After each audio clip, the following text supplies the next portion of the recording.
meet here.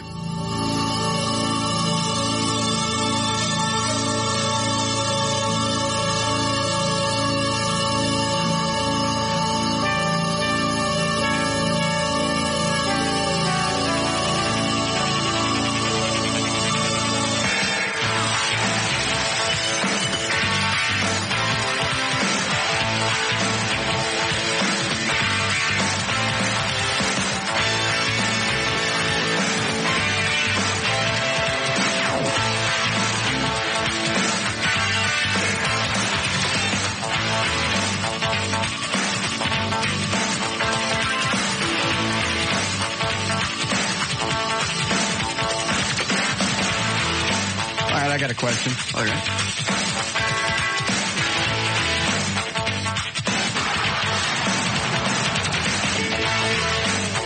I got another question instead. Okay. Why does something sound different in here?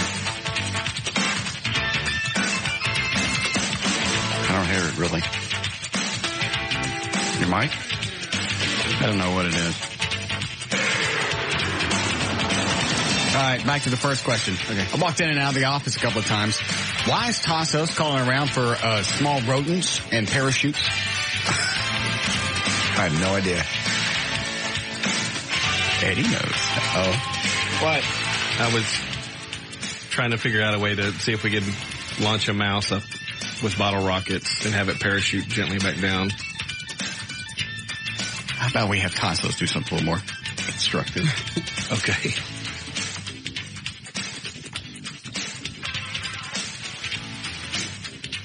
I walk in to get a sun kiss. He's talking to some pet store looking for rodents.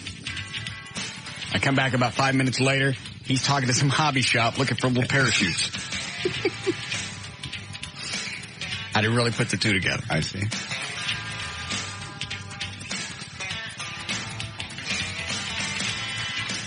Would that work? I think so. I found some of those plastic Easter eggs that pop apart in the middle. So we could actually put the parachute on the mouse, put it in the egg, tape the egg to a bottle rocket, and when it explodes, conceivably it should force the egg open and shoot the mouse out with the parachute. I mean, I don't want to do it. I was just curious. Oh. I think it would work. And I think I could line it to where it wouldn't hurt the mouse. And how are you going to fix the parachute to the mouse? Oops. I don't know.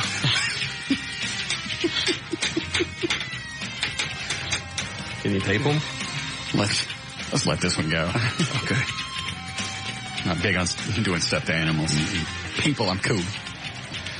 All right. What else was I going to ask? I'm out. All right. Have a lovely weekend, John. Wonderful weekend. Yeah. What did you do? Watched a Cowboy game. Did nothing, really.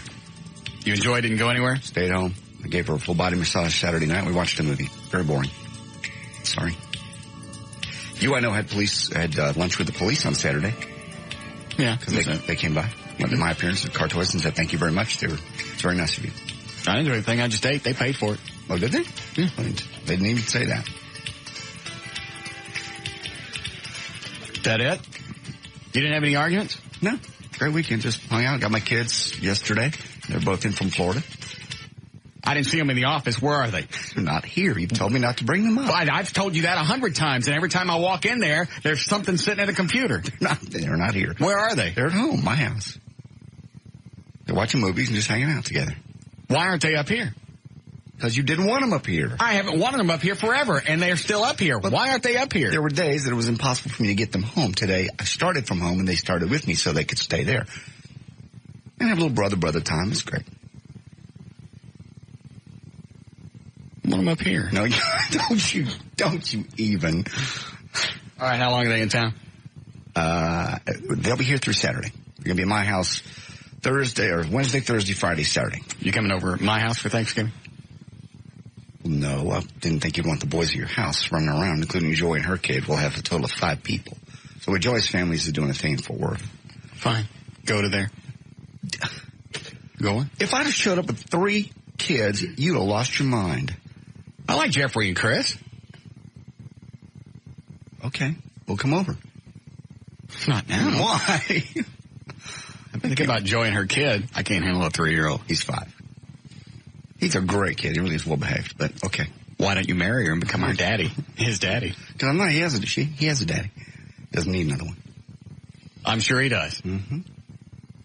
But if you want us to come over, we can come over. Mm-hmm. How about later in the day? We'll have lunch over in Fort Worth and we'll come see you. What time? You've been thinking about vasectomy reversal? Let me drop 3 kids off at your house for an hour.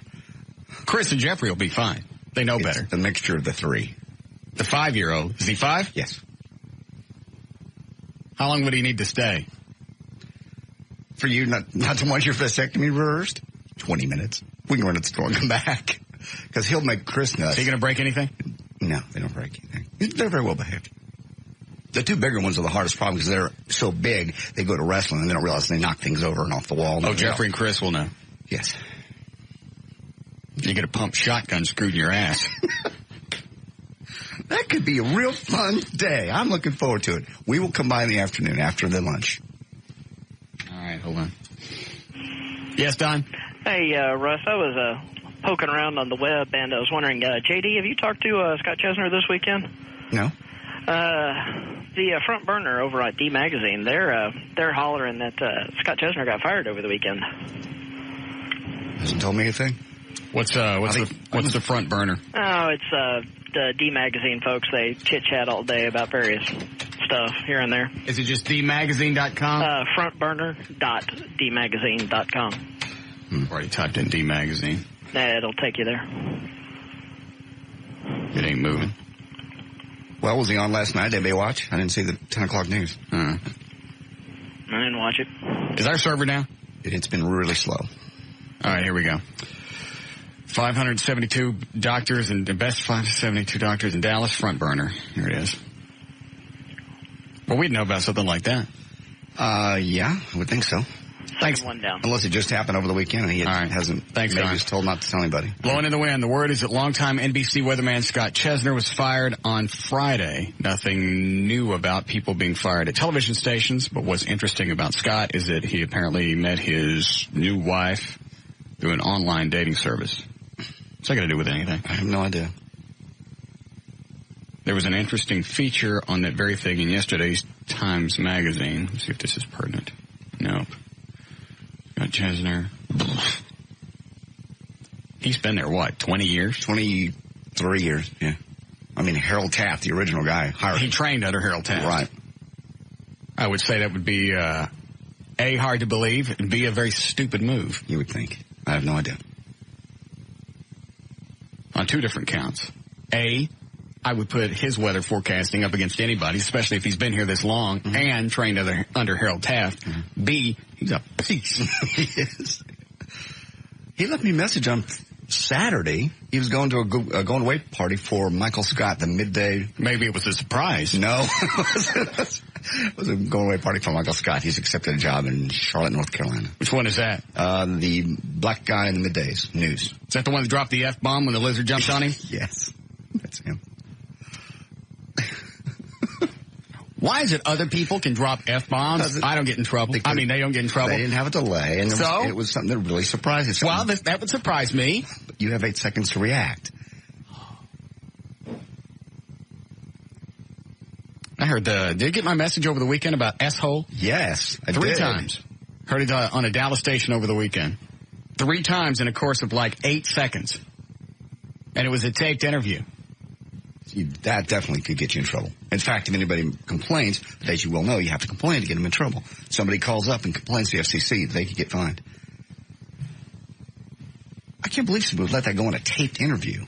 I was offended. Were you? I had to pull over.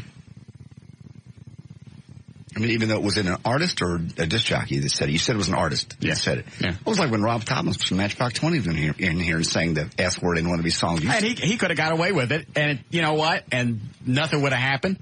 But, dude, my home. Mm-hmm. Don't come in here and drop stuff like that and hope that nothing's going to happen. I live here. You're the guest.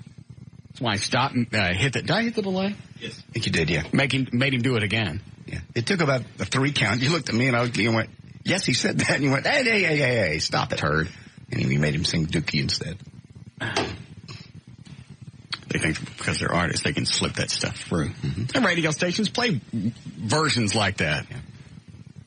So the Steve Miller song where they'll they recorded 2 different versions. Jet Airliner, Funky Kicks going down in the city, and the actual version is Funky S going down in the city. Sometimes they do 2 different versions. Some radio stations will edit out the who the F or you. Yeah. I mean, you should. That's a bad one. I don't care if you do it or not. Make any difference to me. But if you're in here doing it live, don't try and sneak a little S past me. Yeah. S-hole, S-hole, S-hole. 3 times in a row. Yeah. Jesus. Well, even if they did pop him, he wouldn't talk about it. Probably. That'll be very interesting to see if that's true. Okay. Mm-hmm. What is this? Just a bunch of reporters drop stuff on the spot? On this D Magazine website? Something about Cuban here. What is this? The aging of a fine Cuban. The news brings us a front page Sports Day story about Mark Cuban and how fatherhood has or has not affected him. Do something with that hair. I mean, my hair is bad, but dude, something. Comb it back, comb it sideways, part it in the middle, shave it. Just do something. I read that article. He lives for his little daughter now, his new little daughter. Picture of not only wife Tiffany, but baby Alexis, as well as, I presume, Cuban didn't threaten to slice off testicles of a rider. Okay. All right, let me. My wife says somebody called and said Scott Chesner was on at 5 o'clock this morning. Okay. Well, then I guess he didn't get popped. Good. Like I said earlier, it'd be a stupid move. Scott's been there for a long time. Mm-hmm.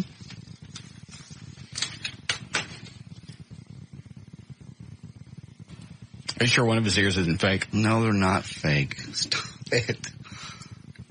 Didn't that rumor come from someplace? No, just people just saying stuff like this in this front burner. I heard it was plastic. No, it's not.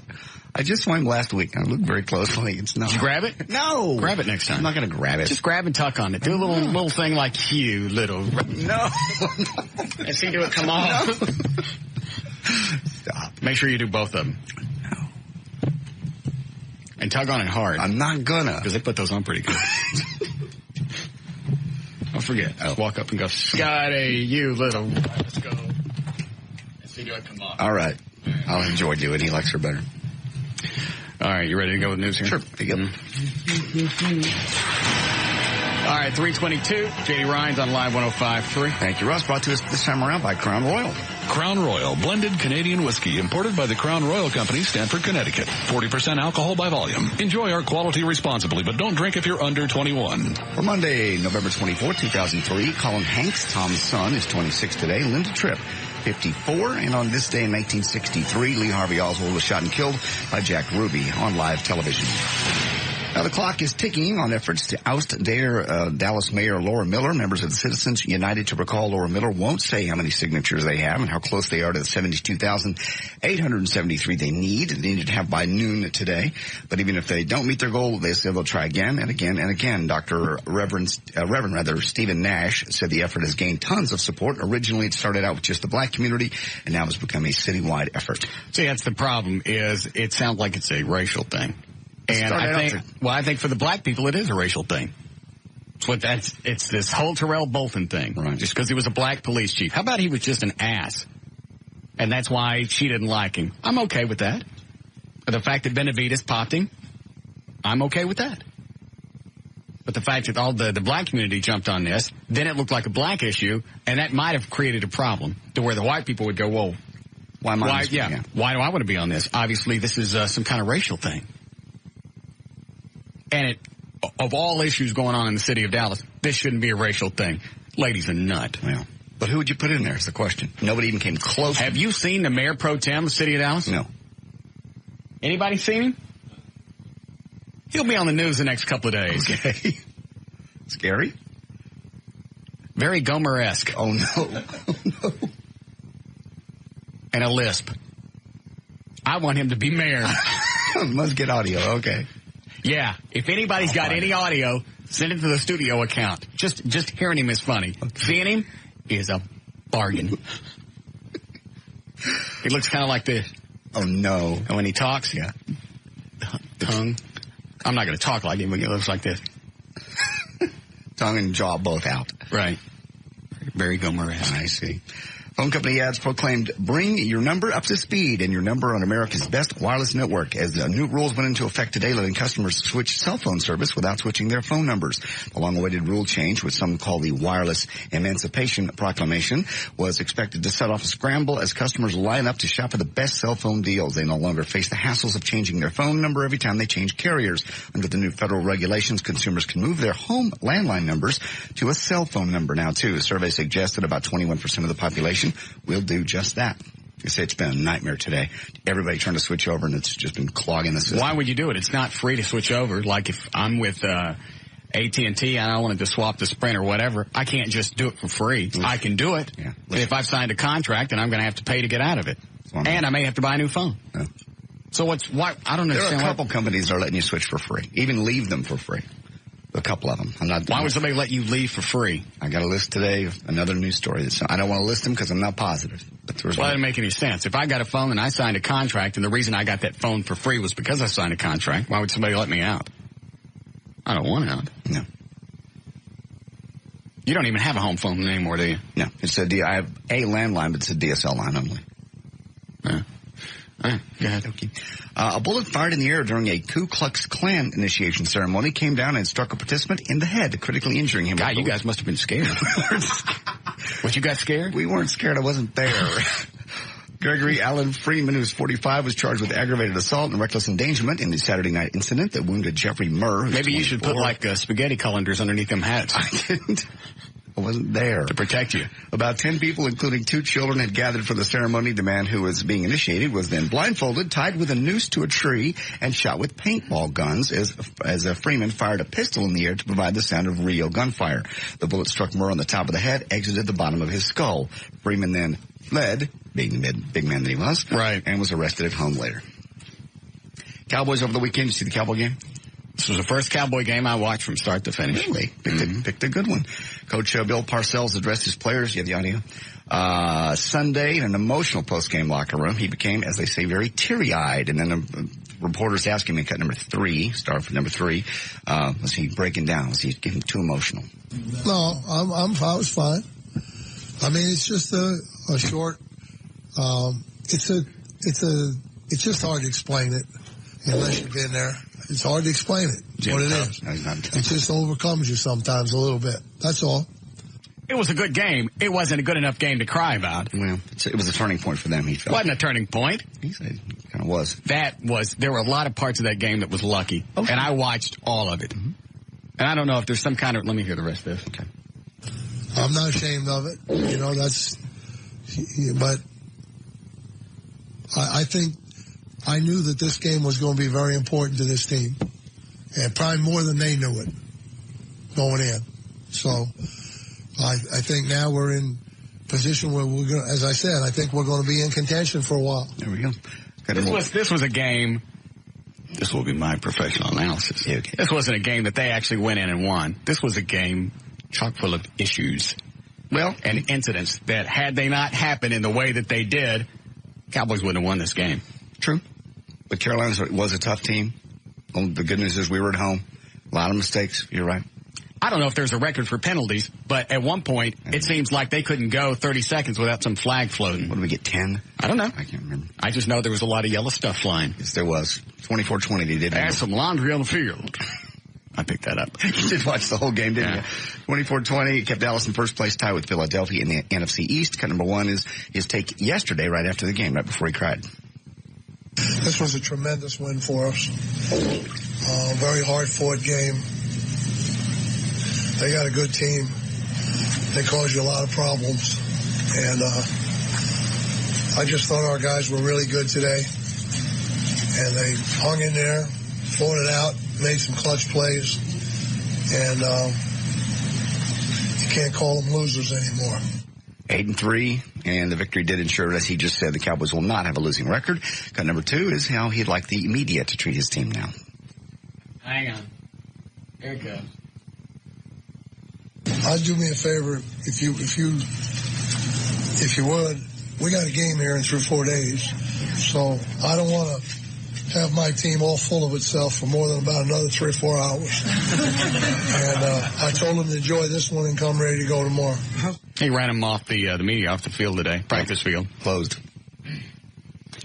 And I don't know if it was me or something actually happened at halftime, but they seemed to be like a bunch of F-ups first half, and then something happened when they came back after the halftime break. Somebody asked him what he said in halftime, and he never really did answer. But they know Carolina's a strong second-half team, and always has won the last several games in the very end of the game. So you can't lean and say, wow, we're ahead. The 2 field goals were huge. They missed field goals. Well, they were from like 40 yards out, 40-some-odd yards out, right? Shots, yeah. They both went to the right? They were long enough. They just missed you. Yeah. Sports. 3 hours. Of course, the deal was, it was a chick that I've gone out a couple of times with. Uh-huh. She said, I want to watch the Cowboy game. I don't. So we negotiated. You watched the Cowboy game. And what'd you get? A lot of stuff during commercials. Good. Good. You deserve it. Yes, I did. Well, you liked watching the game, though, right? A little bit? It's a great game. I mean, of all of them to watch. Yeah, if I had to pick one. And this is the first game I've watched from start to finish. 10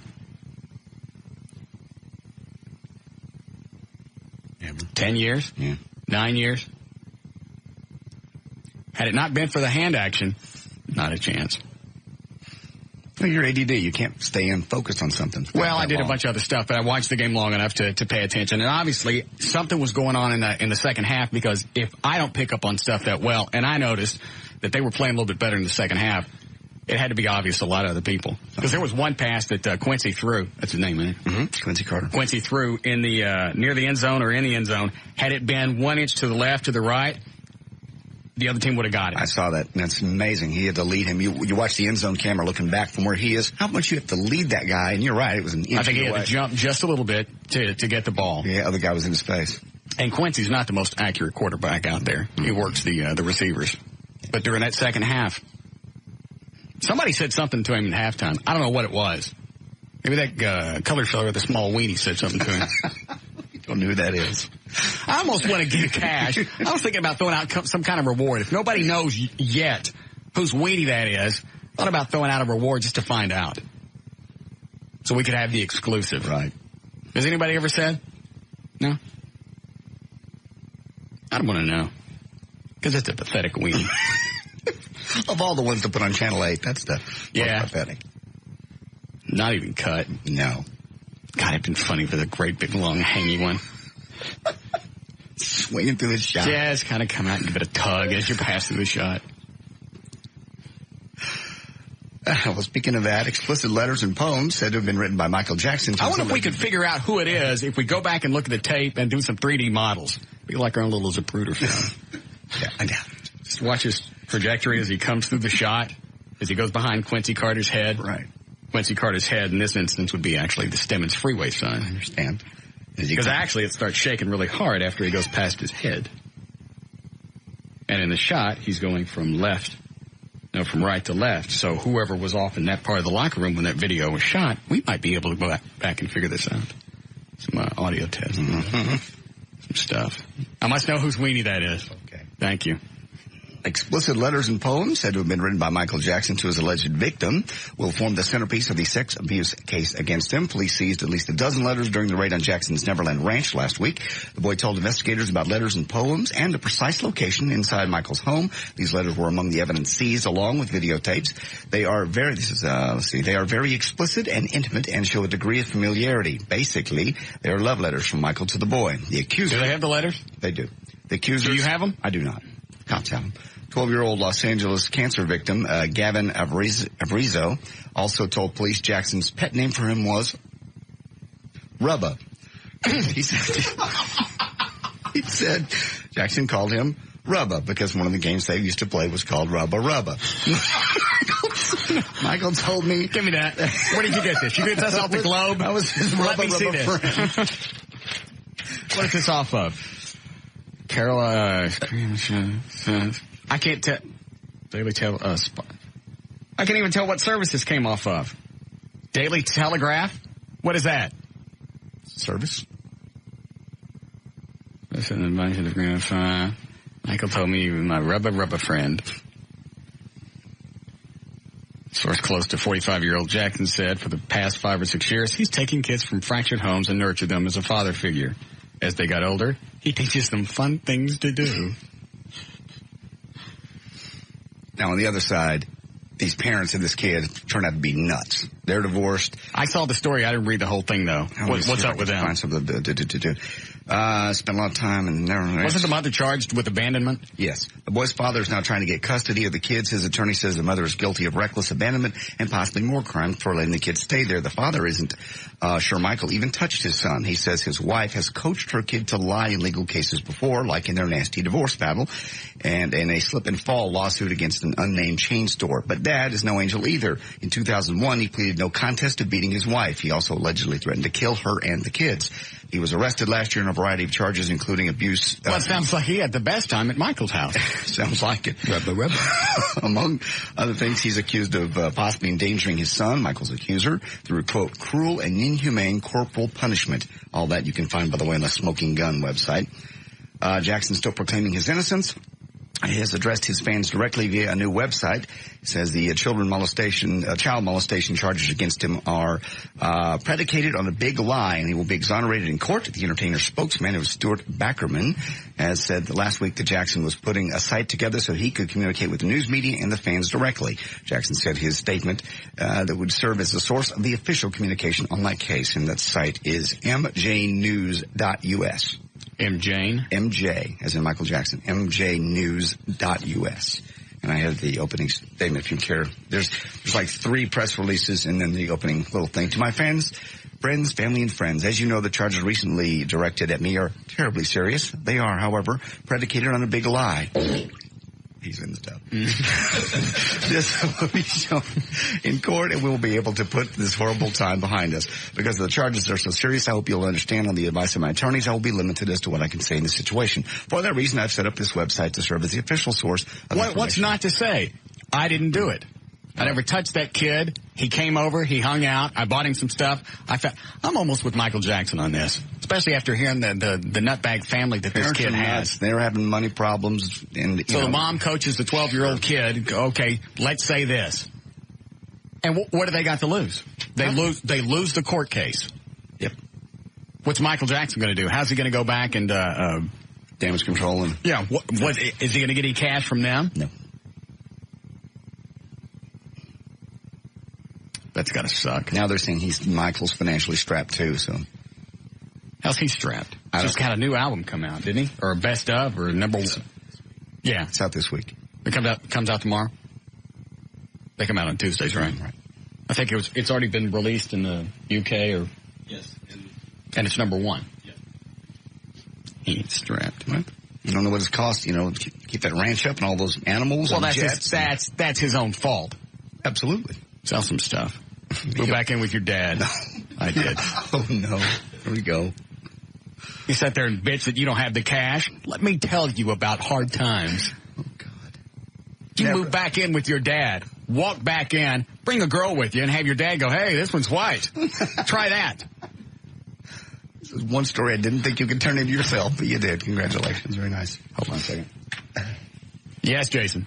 Hey, I'm kind of with you on this, boss, about not being Michael Jackson's problem this time. But does it kind of make you feel nauseated? Why? I don't know, man. I just, I was so, pissed about the last time. Yeah, just the fact that he settled out of court. Yeah. Yeah. And it just, from everything that I've seen and I've heard, it doesn't really look like he did anything, that this kid was really coached. Well, especially if the family's got the mother's got a history of having the kid do it in the past. It's like, what big deal is this going to be? You have the kid say he touched, all you got to do is say he touched me once. That's all the kid's got to say on the stand. He touched me once. That's it. And the damage is done. Whether they get their money or not, the damage to Michael Jackson is done. First of all, I think he's a freak. I wouldn't want my kid anywhere around him. But that doesn't also mean you get to say he's guilty. Yeah, but, if you think about it, the album that he just put out spent his millions of dollars to produce and make, right? It's not going to sell anything. And where is Michael going to get to turn if he is exonerated? Does he get to sue the family for being... Yeah, that's it. He can't go back and get millions of dollars from this family. The mother's got nothing to lose. Right. And, I mean, he gives away a lot of money to sick kids in California. And that's another thing to think about is if this kid did have cancer and Michael's helping this kid out just because he likes kids, what a great way to repay him is to say that, hey, Michael grabbed my weenie. Yeah, well, it'd be like the kid you bought the bicycle for turning around and saying that you molested him. Say what? Bye.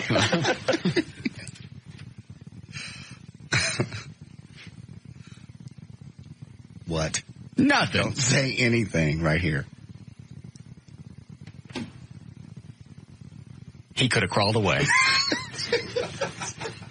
His slug costume you bought him for Halloween? Man, you open yourself up for anything anytime you're around anybody. Anybody.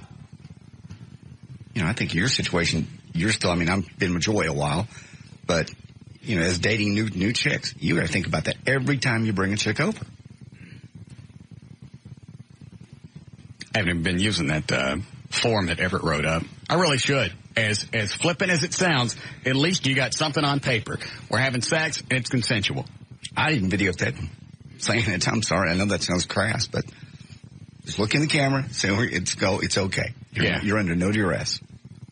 You could even just tape the first part. We're going to do this. You're going to look in the camera. You say, we're about to have sex, and it's because you want to. And then shut the camera off. Yeah. It's sad you even have to think about that. Well, that's what you tell them. All right, I'm shutting the camera off now. Click. And the remote control just says a little red light. Yeah. That's what black tape's for. Cover up that little red light. Mm-hmm. Go on, hold on. Yes, Dawn?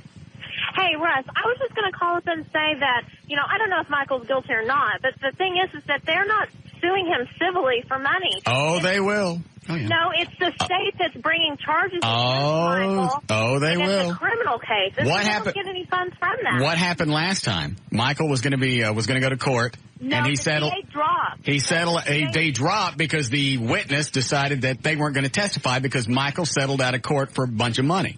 No, what happened with that is that the DA said they didn't have enough evidence to bring it to court, and they weren't going to. The state was not going to charge Michael. So why did Michael settle out of court? You're not listening. Why did Michael settle out of court for millions of dollars if the DA dropped the charges? Because what they did was they went, and when the state would not bring charges, they decided to sue him civilly, and for his reputation, then he paid them the money. No, that's not the story. Yeah. No, it's sweetie. It's not. Go back, reread it, look it up, and then call back, and I'll anxiously await your apology. You have it wrong. Yeah, okay. You have it wrong. Sorry. No problem. I had to turn the mics off and say that. I understand. Nothing more irritating than a mouthy, know-it-all bitch. Yeah. I do have it right? Absolutely. All right. That's the story I remember. Settled out of court. Right. They said, we're not going to testify. In fact, that was the thing that set the precedent in California that even if the person accusing decides they're not going to testify, the state can go ahead and continue on from that point. So Michael Jackson, actually by settling out of court, he put himself in the position he's in now. Mm-hmm. Is that right? Absolutely. Thank you. Hold on. Yes, Mike? I understand under our laws, Michael is innocent until proven guilty. Mm-hmm. Can we extend that to the victim as well? That respect, that not assume that they're lying and making something up to make money, but that they could also be innocent? Well, sure, but here's the problem is everybody always thinks that the accused is guilty. It's just like the whole Kobe Bryant thing, sure. And they're protecting this chick. You don't know what she is. She could be some kind of nut. Here's my thing is nobody's name should be released until the case is decided. And then at that point, whoever's name comes out has already been convicted or exonerated. That'd be a good way to do it. But nobody's going to do that. They want to jump that way. They want to jump on the person that's been accused, and they always protect the accuser, whether they're lying or not. But I understand that. I understand the reasoning. I'm still talking. I understand the reasoning behind that. Yeah. But if you want it to be fair across the board, you keep all names quiet until the case plays out. Then at that point, either he's guilty or he's not. And his name hasn't been dragged to the mud for a year or whatever. What does he care about the kid in line?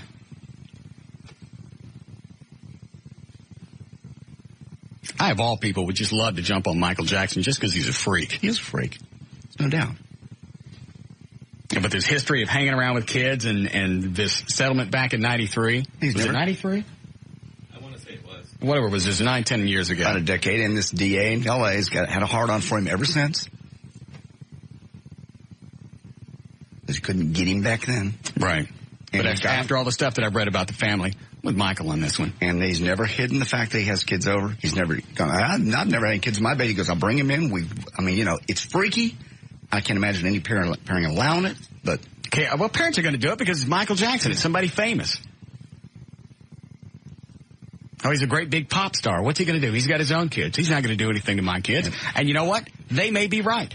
And of all these kids he's had over there, 2 have come forward.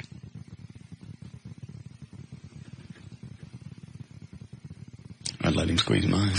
No, you wouldn't. I would. No, you wouldn't. Some money. No. No. Yes, I would. In the tub. Go ahead. Well, there you are. Kelly Waymire, whose frequent appearances on such shows as 6 Feet Under, Friends, and Ally McBeal, made her a famous, familiar face to television fans. She's died at the age of 36. Who? Kelly Waymire. What a coincidence. What? You now have her on your list. Yes, I did. When did you put her on the list? 7 months ago. You didn't. When she died. You tell me when you put her on the list. 7 months ago. No. Died last Thursday, November 13th, at her home in Los Angeles, according to her agent, Billy Miller. He did not disclose what medical condition she had, noting final autopsy results were pending. Just a few years ago, Leanne Rimes seemed to be kind of toying with the idea of getting a little sexy, but now, just about every time she does an interview, she makes it a point to mention how she refuses to stoop as low as Britney Spears. Her latest statement, she told the AP, I realize I have a young fan base. I want to be able to relate to them, and I have to relate, and they have to be able to relate to me. I have mothers who come up to me daily and say, thank you so much. They don't have a role model anymore. Everybody's stripping down. Clay Aiken's debut album, Measure of a Man, has hit double platinum status, which means it's sold over 2 million copies in a little over a month since its release. Clay's debut single, Bridge Over Troubled Water / This Is the Night, also went platinum, sales over 1 million. Hold on a second. Somebody just sent me the declaration from the Smoking Gun. Okay. I, Jay Chandler, declare I am the plaintiff in this lawsuit against Michael Jackson. I was born January 11th, 1980. I am 13 years old. I am currently in the 8th grade. I first met Michael Jackson when I was 5 years old at a restaurant that my mother, stepfather, and I went to. In about May of 92, I met Michael Jackson again at my stepfather's car rental business, Rent-A-Wreck. My stepfather called and told me that Michael Jackson was at Rent-A-Wreck and that I should come down and see him. Later, I learned from my stepfather that Michael Jackson's car had broken down and that he was at Rent-A-Wreck to get another car while his was being repaired. Michael Jackson doesn't drive himself anywhere, and why would he go to Rent-A-Wreck Ugly Duckling place to get a car? I have no idea.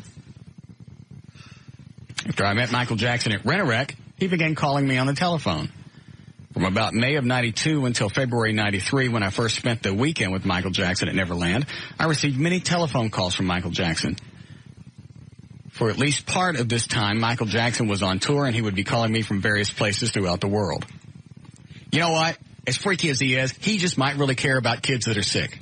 And he's doing this because he really wants to, and this is the way they're going to go back and repay him. If he's innocent, They're going to go back and go, he touched my kid. We're going to damn his life. We're going to damn his career just so we can get cash out of him. In about February of 93, my mother Lily, my half-sister, and I went to Neverland at the invitation of Michael Jackson. 3 of us stayed together in the guest area. I did not spend the night with Michael Jackson. This was a weekend. I don't have the rest, but you get the idea. Yeah. He met him at Rent-A-Wreck. Because Michael's car broken down. Right. I'll pull the rest of this up later. Go ahead. All right, the guys in Matchbox 20, who are not Rob Thomas, seem to think they can achieve something without him. 3 of the 4 remaining members plan to do solo work when Matchbox 20 finishes its tour next month. What are they going to do? Guitar, single stuff. Is the bass player going to go off on his own? Guitarist Kyle Cook was working on a disc. Do a remake of Ace, How Long? No. Dum, dum, dum. Drummer Paul is working on his own disc. Is it Duchette? I don't know. And Adam Gaynor. That's the guy that was here in the studio. He said he began writing. For whom, it doesn't say. Mr. Thomas is also working on a solo album, which is, as this says here, probably the only one we'll be talking about next year.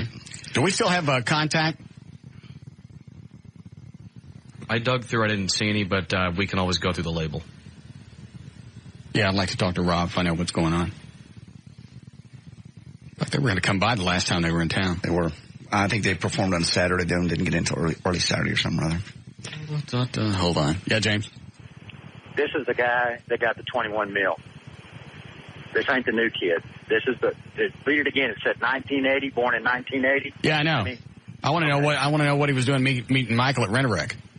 Because that was the one that he paid 21 mil to, though, is his dad owned Rent-A-Wreck. In other words, they're already rich.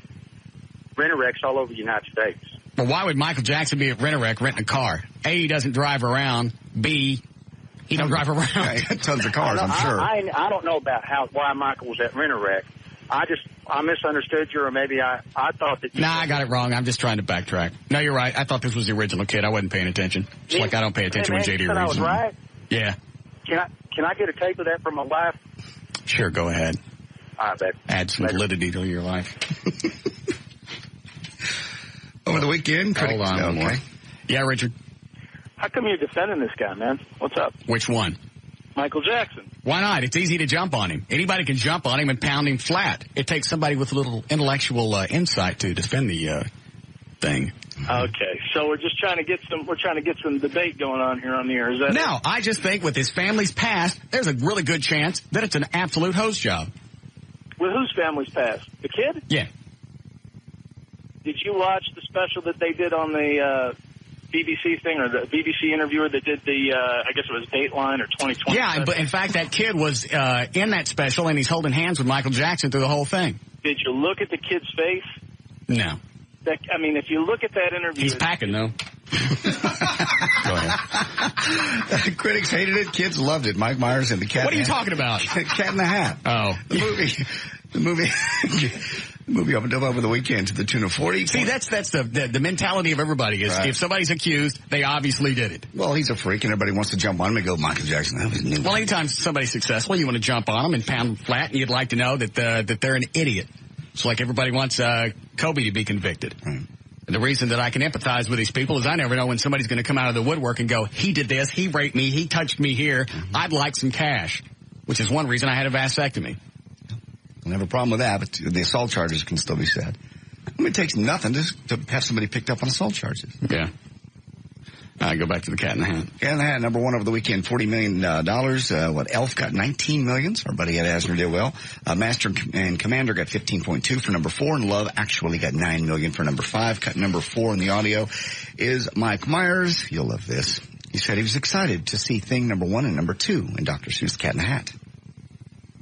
You'd see what? Thing number 1 and Thing number 2, their characters. Oh. But they were drawn in later. He never saw them during the production. Those are actually names of the kids, Thing number 1 and Thing number 2? They're just characters, I believe, in the film. I haven't seen it. Yeah. All right. What? They just come to visit. Okay. And their names are called Thing? Thing 1 and Thing 2. All right. What I was really, really looking forward to was meeting the Things, and I think they're great. They're a few of my favorite things. I know a thing or two. Does he do this a lot? 2 or 3 times. 2? There's 2 things. I know a thing or 2. I got it. Cut number 5 is actually a scene from Dr. Seuss, which with Kelly Preston being the mom. Let me make this perfectly clear. If your house is as messy as last time, you're fired!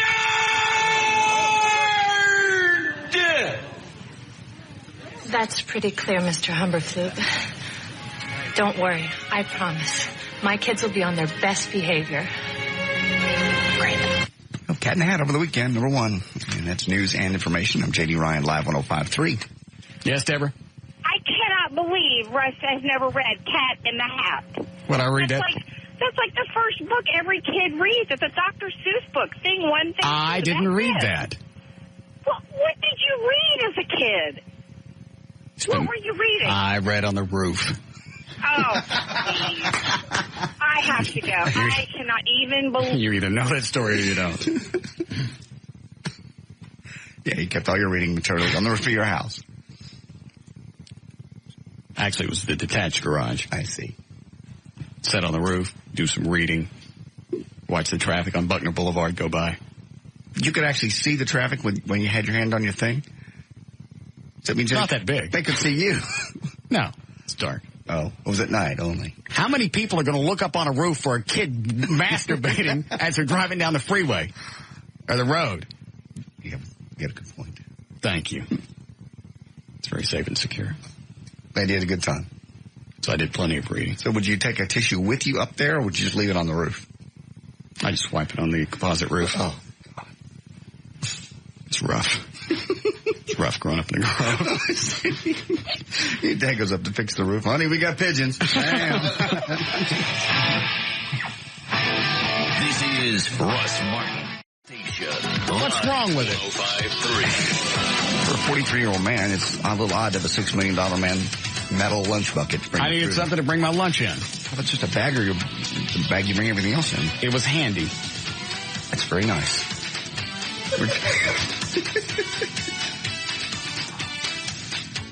It's a collector's item. Yes. Was your eye dream of genuine dirty? Remember that bad morning show I told you to listen to? Yeah. So you wouldn't say stupid things? Seriously. How about you listen to them? No. These things sell for $60, $70. You got really? Yeah. This is a good one, too. It's got Oscar Goldman. There is in space. $60 or $70? Why so much for 10? It's 30 years old. Oh. Right there where he's wrestling the Sasquatch. Jumping over a car. Outrunning horses. I see that. Don't be absurd. Worth twice that. I got that one. Got a Batman lunchbox. Well, Batman, I understand. Spider-Man. Kung Fu. Mm-hmm. Do you really have a Kung Fu one? Yeah. Huh? Knight Rider. They sell those at the place out in Forney? They sell them all over the place. I bought a bunch of them on eBay. Oh, you can find anything on eBay. My kids were telling me they just typed in left shoe, and somebody had left shoe up there on eBay. And you're making fun of me? No, I'm not. They were just playing around. You obviously have the money. How are they playing around? On the computer. I thought they weren't allowed to use your computer at home. This is before they got here. They're not allowed to use my computer at home. However, my kid did send me a message a while ago, which makes me wonder how the hell he's doing that without a computer unless he's sending it on his telephone. Means he's on his computer. On your computer. Hi, Gail. Hi. What do you got? Racetrack and Just Brakes. You're out queuers, just stop and think about it. Racetrack, where the gasoline is 100% guaranteed. They're so confident in the quality of their gasoline that if their gas ever causes a problem with your car, verify it with a certified mechanic and they'll pay for the repairs. Racetrack gasoline is always 100% guaranteed. Call the brake safety experts at Just Brakes today and ask about their 4-wheel friction reline for as little as $99.88. Just Brakes. Just stop and think about it. And World Market, also just in time for the holidays. Save 20% on all dinnerware at World Market. More than 20 patterns to choose from, including new matte black dinnerware that's square in shape for a cool contemporary look. Okay, in Dallas on southbound 75 Central before 6:35, you've got the 2 right lanes blocked by a wreck. A couple of big trucks involved, the backup beyond Spring Valley. You've got the new road work as you head from Dallas to DeSoto, southbound 35 from I-20 to Pleasant Run. Only 1 lane's open. Traffic's backed up to Camp Wisdom. There's about an hour delay from this, so you might want to use Hampton or Houston School Road. In South Lake, westbound 114 at South Lake Boulevard, there's a crash in the right lane with a backup from Main Street. And also brought to you by Macy's Thanksgiving Sale for great savings on perfect gifts and entertaining essentials. And with any $50 purchase, get a free Garfield ornament while supplies last. Macy's, it's a holiday tradition. I'm Gail Lightfoot on the Alternative Talk Station, Live 105.3. Thank you, Gail. 32, freezing for the overnight low tonight, then sunny and 57 again tomorrow. Still cool. It's 48 degrees now. Live 105.3. I'm telling you, there's some stuff twisted on this board. The knobs weren't in the place where I left them over Friday. Has engineers been in here doing anything? I don't know. The only thing they're supposed to be in here doing is fixing the floor. Have they fixed it? Hey, look.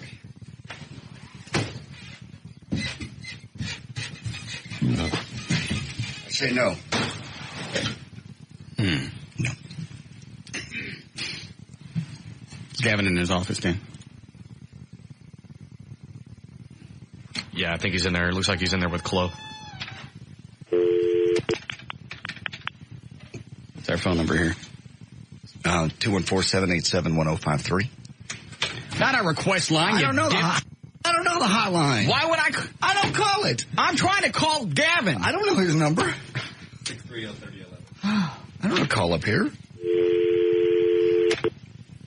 So you say I don't know. You don't give me my own request line. Why do you give me my cell phone number? Shut up! 214. I'm calling it.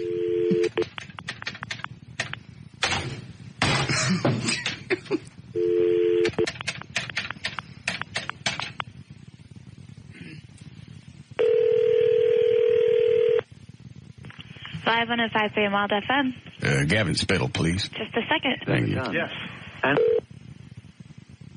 Hi, it's Gavin. Gavin? Hey. It's Russ. We're on the air. Russ, how are you? I'm dandy. Do you know if anybody was in here in my studio over the weekend? Maybe. Go shoot him, Eddie. What do you mean, maybe? Yeah, we had, Oh, Jesus! Jesus!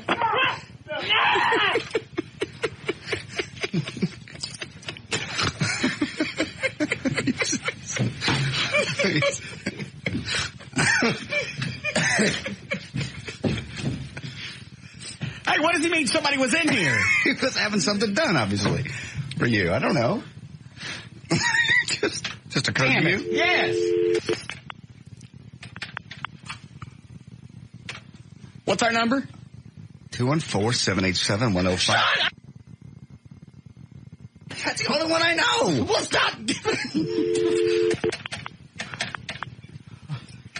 O'Malley will answer. You can ask him. That's what I need to get my phone call screened by. But hello? 505 Wild FM. Gavin Spittle, please. Just a second. Thank you. Now I remember.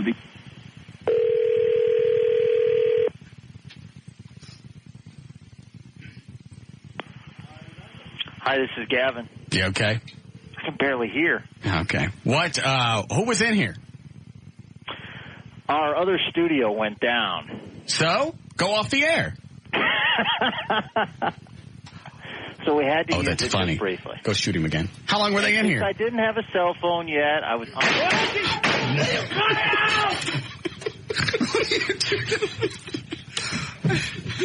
He's going to learn to lock his door.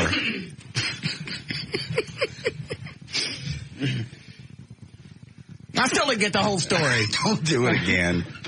They let people in here over the weekend, I guess. What? One of the weekend shows. Yeah, that's what he just said. The other studio went down. They had to have people come in and operate out of here. Why?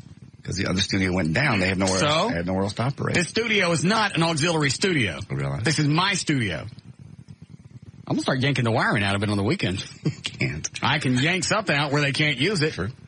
I'm sure there's a power plug or something.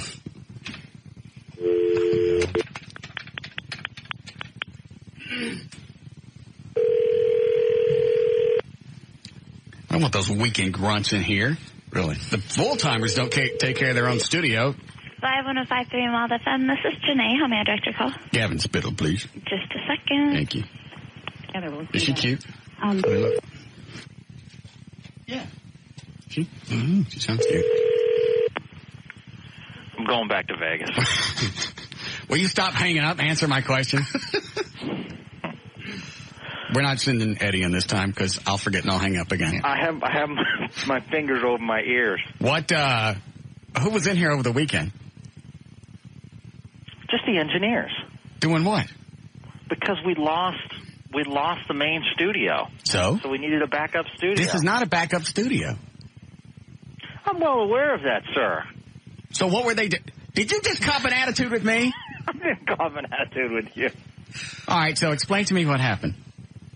Apparently, this is what happened. Come over here, run the board. I didn't have my cell phone yet, so I was unavailable. What happened is that we lost part of the studio.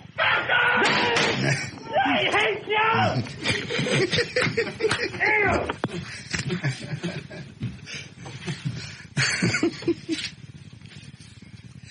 You still there?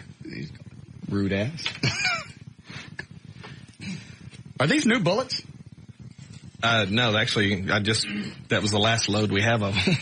Oh, are we out? Yeah, I've got to go stop and get some tomorrow. Because the blast on these are really bright. Is it good? Yeah. They're actually the lower powered ones. I think that's the first time I've shot this one. Do we have some 38s, Eddie? Yes, I do. Shoot you in the gut. No. Mine. No. Do Oswald. No. Don't do Oswald. Eddie can be the surprise fella with a hat. Love that picture. Like, ooh.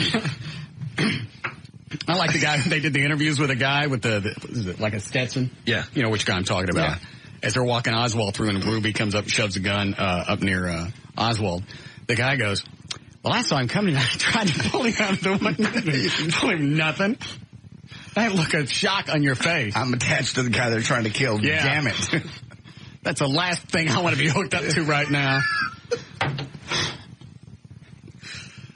I guess this ain't my lucky hat.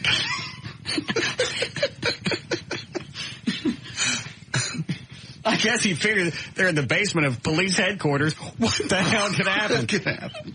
I'm selling this hat.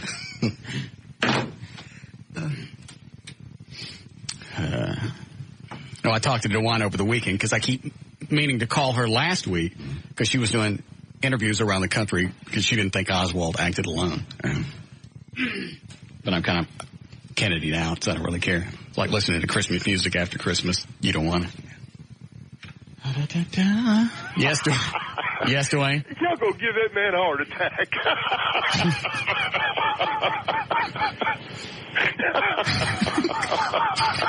Quit. Hey, just about when he's fixing to tell the story, here comes somebody shooting at him. It's a wonder he ain't got a... Yeah, it is. All right, we're going to have to change the lock on this studio. Well, unfortunately, engineering will always have a key to it because they have to have a key to every... They're still mad you won't give them a key to your workout room. They don't need a key. What do they need in there for? They don't. There's nothing in there. It's an empty room. But they're going to want a key to this room because they're going to say, we do need access to this room. This is not a backup studio. I don't want those... Who was in here touching my board? I don't know. Wasn't aware of it until just now. I told you something was different when the show started. You did. Nobody takes care of anything. When I worked over at the Eagle, they had people that would sit in there. These are full-time jocks. Not like it was just a weekend grunt. Full-time jocks. They would take an ink pen and just engrave into the wood. Just sit there and make doodles. And it's like, dude, why don't you go home and do that on your Zenith? They won't. Well, I don't want anybody else in here. Nobody takes care of their crap. Studio is nicer than the day we started here. Yeah, because I clean it once a week. Mm-hmm. Mm-hmm. Go ahead, Nick. Hey, Russ. Yes, sir. Hey, the other day I came home and I was looking at for my porn stash, and it wasn't where I usually keep it. So I was looking through my house trying to find it. Engineers probably came in and messed with it. No. What? And I asked my girlfriend about it, and she said that she'd found it hidden away in my stuff, and she went and threw it out. And I wanted to know, I mean, if first off, she went through my stuff, and my personal stuff, and then second, what do you want to know? Where the best place is? For what? The barrier. Did I leave this bitch or what? I mean, I had one do that too. To throw away your mags? I not only threw away, I had video. I left her at early morning Saturday appearance, left her in bed. Didn't want to wake her up, want to be a nice guy, let her stay in my house. I came back. She'd been through all my pictures. She'd thrown away several videos, thrown away pictures of ex-girlfriends and everything else. Yeah. How long ago was this? Oh, this was the nut bag with the big... Fake cans? Fake cans, that one. Nice guy, had an early appearance, so I let her leave her there. I'm sorry, I went out the door. 2 seconds. She was digging through my stuff. I lost my mind. Is that the one you stayed with? Yes. How long into the relationship did this happen? That wasn't very long into. That was about 6 months out of 12. It was about halfway in. So she went through your crap, threw your own personal effects away that were in your own apartment. Pictures. And you stayed with her. Yeah. Why? I mean, not naked pictures, not anything else, just pictures of other chicks. I don't care what it was. I don't care if it was just Melmac that she didn't like and she threw away plates. I don't know why I stayed. And what did she say when you came back home? I don't like those. Those don't need to be in here. I don't like that. And I was mad for about a week, and then I just... What did you say that instant? Why are you going through my stuff? I trust you in my own. And I'm sure we had a big fight and she left for the day or whatever. But I was like, get out of my house then. If you're going through my stuff, I can't trust you enough to leave you sleeping. Get out. And I'm sure that didn't last long. I'm pissed off. It wasn't even my stuff. I know. Worst I had to do was I had to hide Playboy. I still hide Playboys, just out of habit. They're underneath my bed at home. From girlfriends or from when you were a kid? Both. Well, just always had to hide them. Dated one chick in the 80s. Why do you have to look at that? Am I enough? Obviously not. Make some chicks insecure. I leave them hanging out now at the house. I don't care if they've looked at Playgirl. I don't care if you're looking at Ding Dongs. The hell does it matter to me? No, you don't stay with her. She violated the trust. Nick. Kick her out? Yes. You don't go through somebody's crap and then throw it away. She could... No, there's no way to defend this. I was going to say she could go through it and ask you about it, but she wasn't supposed to be going through it to begin with.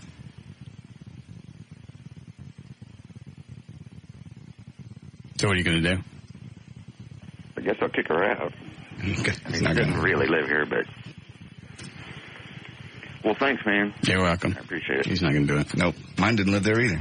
Stayed with her. Explain to me how you stayed with her after she went through your own personal stuff. You just get mad and then you just get over it and, you move on. You go, okay, don't do that again. Okay. And, you're like, what am I going to do? I can't go get it back. And she threw it away. I never found it. I knew it wasn't even in the trash can. Well, how do you know? You came home and she said, I threw your stuff away. No, there was something missing. I think maybe actually, to be honest, it was maybe it was the middle of the week before I started looking for something and realized there were several things missing, like ex-girlfriend picture, the video. Did you, by chance, pick up some stuff? Yes. She copped to it right away. So he went all through all my stuff. I'm going to ask you something off the air, and I don't want to hose. Okay.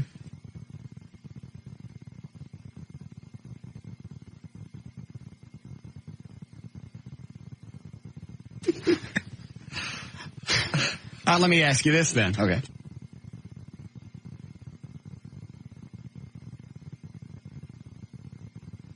All right, I just wanted to know. Very close. This was the same one that sprayed you with the pepper spray in your own house? Correct. Pepper spray that you gave her. I bought. Oh, what was that fight about? That was just getting her to leave. It was one of those, I'm not happy right now, get out, go home. I don't have to.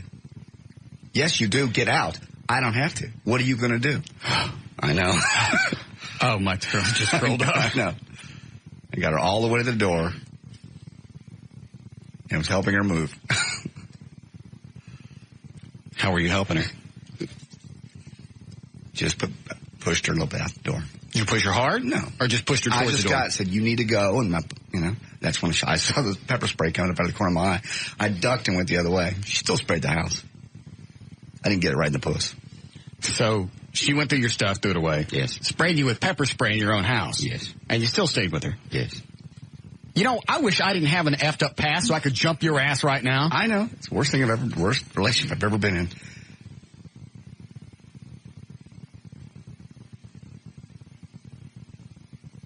I had one chick actually admit she went out on a date while we were dating, and I stayed with her.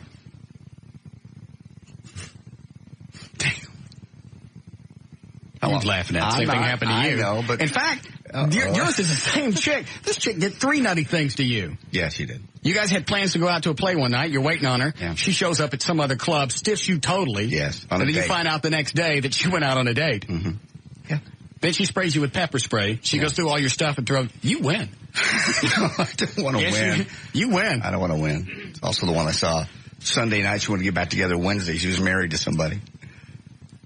You win. Okay. I've tolerated some effed up crap. I was a bullet. Man, I was a big bullet dodged. She turned out to be such a nut. Later.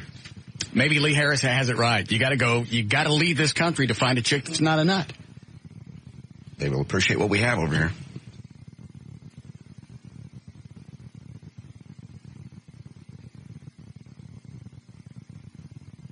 Should we get him some surgery for his skin tags? I bet he'd enjoy it. Well, after all the jokes you've made, that would be actually a very nice thing. There are probably doctors that remove those. Because I'm sure it's just like, you get a new woman, it's like get a new car. You got to get new tags.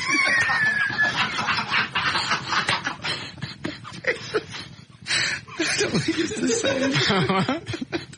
I think it's the same. We could have them removed for him, though. I don't know how expensive that is. Can't be too tough. They're just a little fleshy thing. I think you could be able to go and just anesthetize the area and clip them off. I don't know. Dan Lewis pulls them off. Freeze them off? He just pulls them off? Isn't that what he said? He said he pulls. I don't know how he pulls him off. His off. Maybe Dan's. I don't know if Dan's got. Don't bring those in here. Do not come in here with those things. Where's the gun? Give me the gun. I don't know what Dan's look like. Maybe they look like the skin tags on the side of a car tire. I don't know. Well, I mean, I never really got a good close look at Lee's. Should we have him come in and show him to? No. I do not. Okay. I don't even know how we found out. I just don't want to. Okay. I'd rather not. Right. But if he'd like that, I'm sure we could find somebody to do that. Yeah. But you can freeze them all. We need a break? I got a couple more skin tag songs. I don't.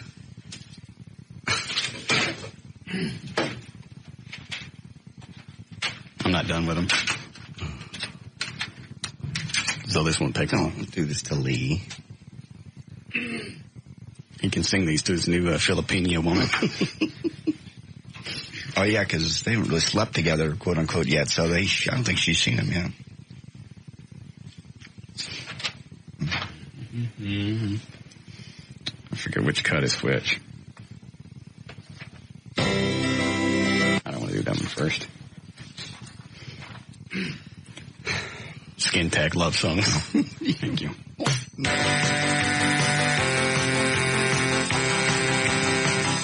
Come on, baby.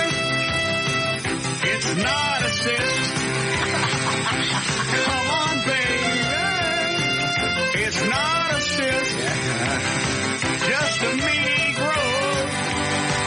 Give it a kiss. That's as far as I got on that one. Give it a kiss. Now I must see these. I must. I really got to go down during the break and see these. All right. I'm sure he'd show you during the break. I mean, I'm sure he'd show you on the air. Okay. I don't want to see. All right.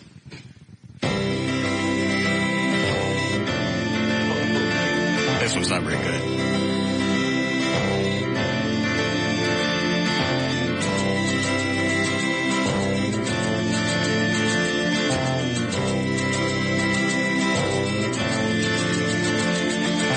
These skin tags grow much, I can't say. When they sweat, smells like summer in Biscayne Bay. Drew on eyebrows just to say, I support Bastille Day. No, babe. Wet.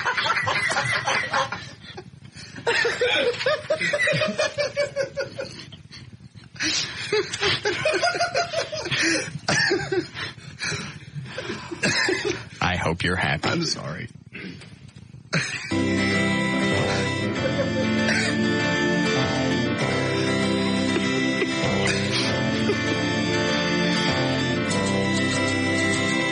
I screwed up the first time anyway. Here we go.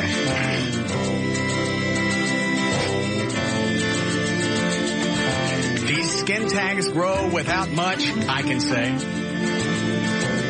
When they sweat, smells like summer in Biscayne Bay. Drew on eyebrows just to say, I support Bastille Day. No, babe. They only look fried. I said, no, babe. Only bleed during high tide. And the color tags go do.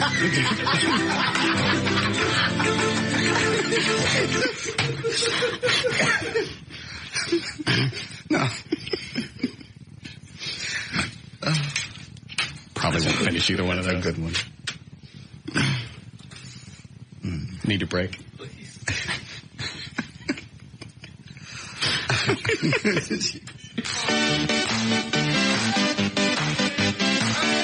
This is Russ Martin.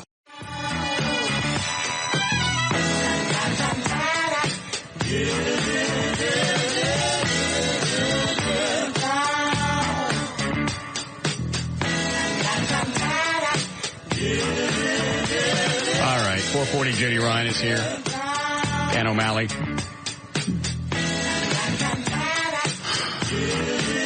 Eddie Boyd. Yeah. Fantastic. It's like like the parent with the too many kids. I'm spacing names. No problem. So you in or out for Thanksgiving? I am going to have to be out until later in the day, I promise. Well, how late? Because I don't want people coming by when I'm napping. Okay. Because I was probably going to cook about 1. Okay. I promised Joy's family that I would bring my boys by. She's going to have her boys. You're not going to want those 3 kids running around your house. What about you, Eddie? I'm going to be out of town. Dan?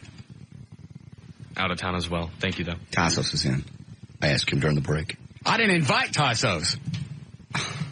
Invited everybody. I didn't invite Tassos. Did you really? Why wouldn't I? Did he get... He's part of the show. Okay. Did you get an email about it? I got one. All right. Did you get one, Dan? Eddie? Yes. Tassos didn't get one, did he? Oh. I'm sorry. You did this to me in New Year's last year. You invited somebody to my New Year's Eve party and then bitched at me because you had to go back and tell him he couldn't come. Yeah? Normally a party is like, bringing another friend is no big deal. You were already bringing joy. Yeah. It's a big house. That's not the issue. I didn't invite him. In fact, he didn't even want to work for me at the party, and then he wants to come to the party anyway. No. I don't know this guy. I know. Do I have to go tell Tassos? Yes, because if we're doing it on the air, he thinks it's going to be a bit. Okay. Plus, if nobody's coming, he would be the only one. And I will not sit at my house all day Thanksgiving with that. Don't say that. He's a great guy. Thinks the world of you. I'd rather sit around all day and watch Gavin smile. You probably get your way because Gavin doesn't have any family either. And He's got plenty of gums to make up for it. Did you notice that? He's got those little baby teeth. Little baby teeth. It's like 3/4 gum and then just enough teeth for trim.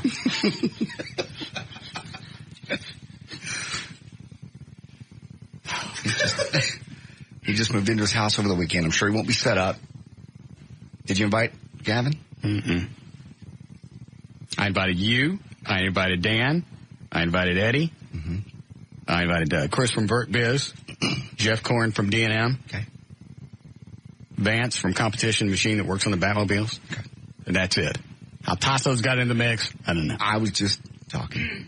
What are you doing Thanksgiving? He said nothing. I said, well, you got invitation to Russ's. And he goes, great. I thought you would invite. I saw the memo. I thought I'd went to everybody. Why would I not include Tassos? Because it's not your party. I understand. He's one of those guys that'll show up at your party just to be a smooch. I don't think so, but... Am I right, Eddie? Yeah.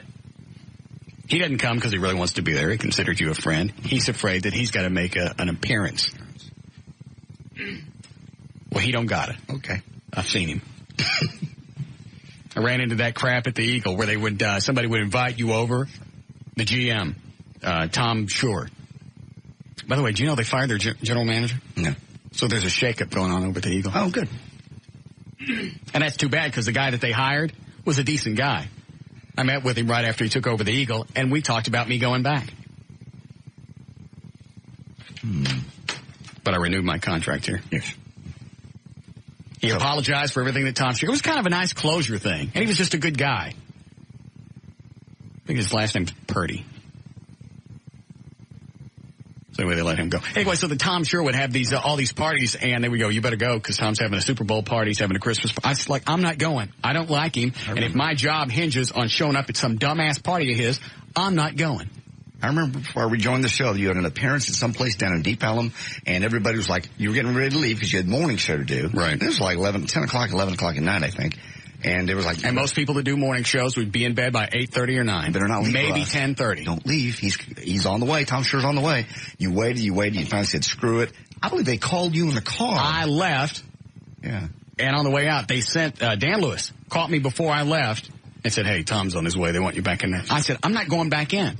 Greg would have really appreciated it. I went back in. I waited another half hour. That mold barren turd never showed up. Never came to the party. Where's I going with that? Well, Tassos. Oh, tell Tassos he can't come. Okay. I will. And I'll say it off the air so he'll know it's not a bit. I'm sorry if I've hurt his feelings and if I've... Well, you certainly did. Put you in an awkward position. Yeah, I'm not in an awkward position. He ain't coming. In fact, you can invite anybody else you want. You won't let him in, though. Right. Like that chick, was it 2 years ago? That you invited to dinner. You said, come on over to the house. Right. You never said you'd let her in. And you just kept giving me the look while she's knocking on the door. Well, it was rude. It was Thanksgiving. She had nobody to spend it with. You invited her over to the house. I was pissed off at her about something. I can't remember what it was. That's absurd to invite somebody over and you don't let them in. Yes, it is. But she had done something, and I went, she ain't getting in the house. She's seen my house on Thanksgiving, getting a nice peep.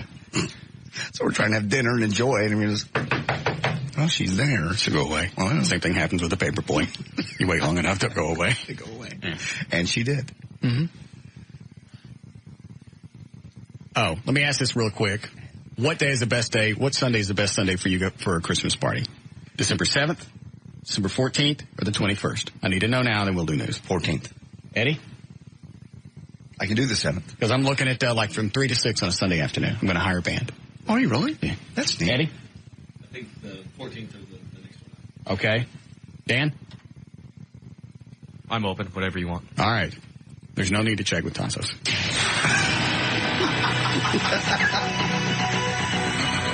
447, J.D. Ryan's on Live 105.3. Wow, brought to us by Miller Lite.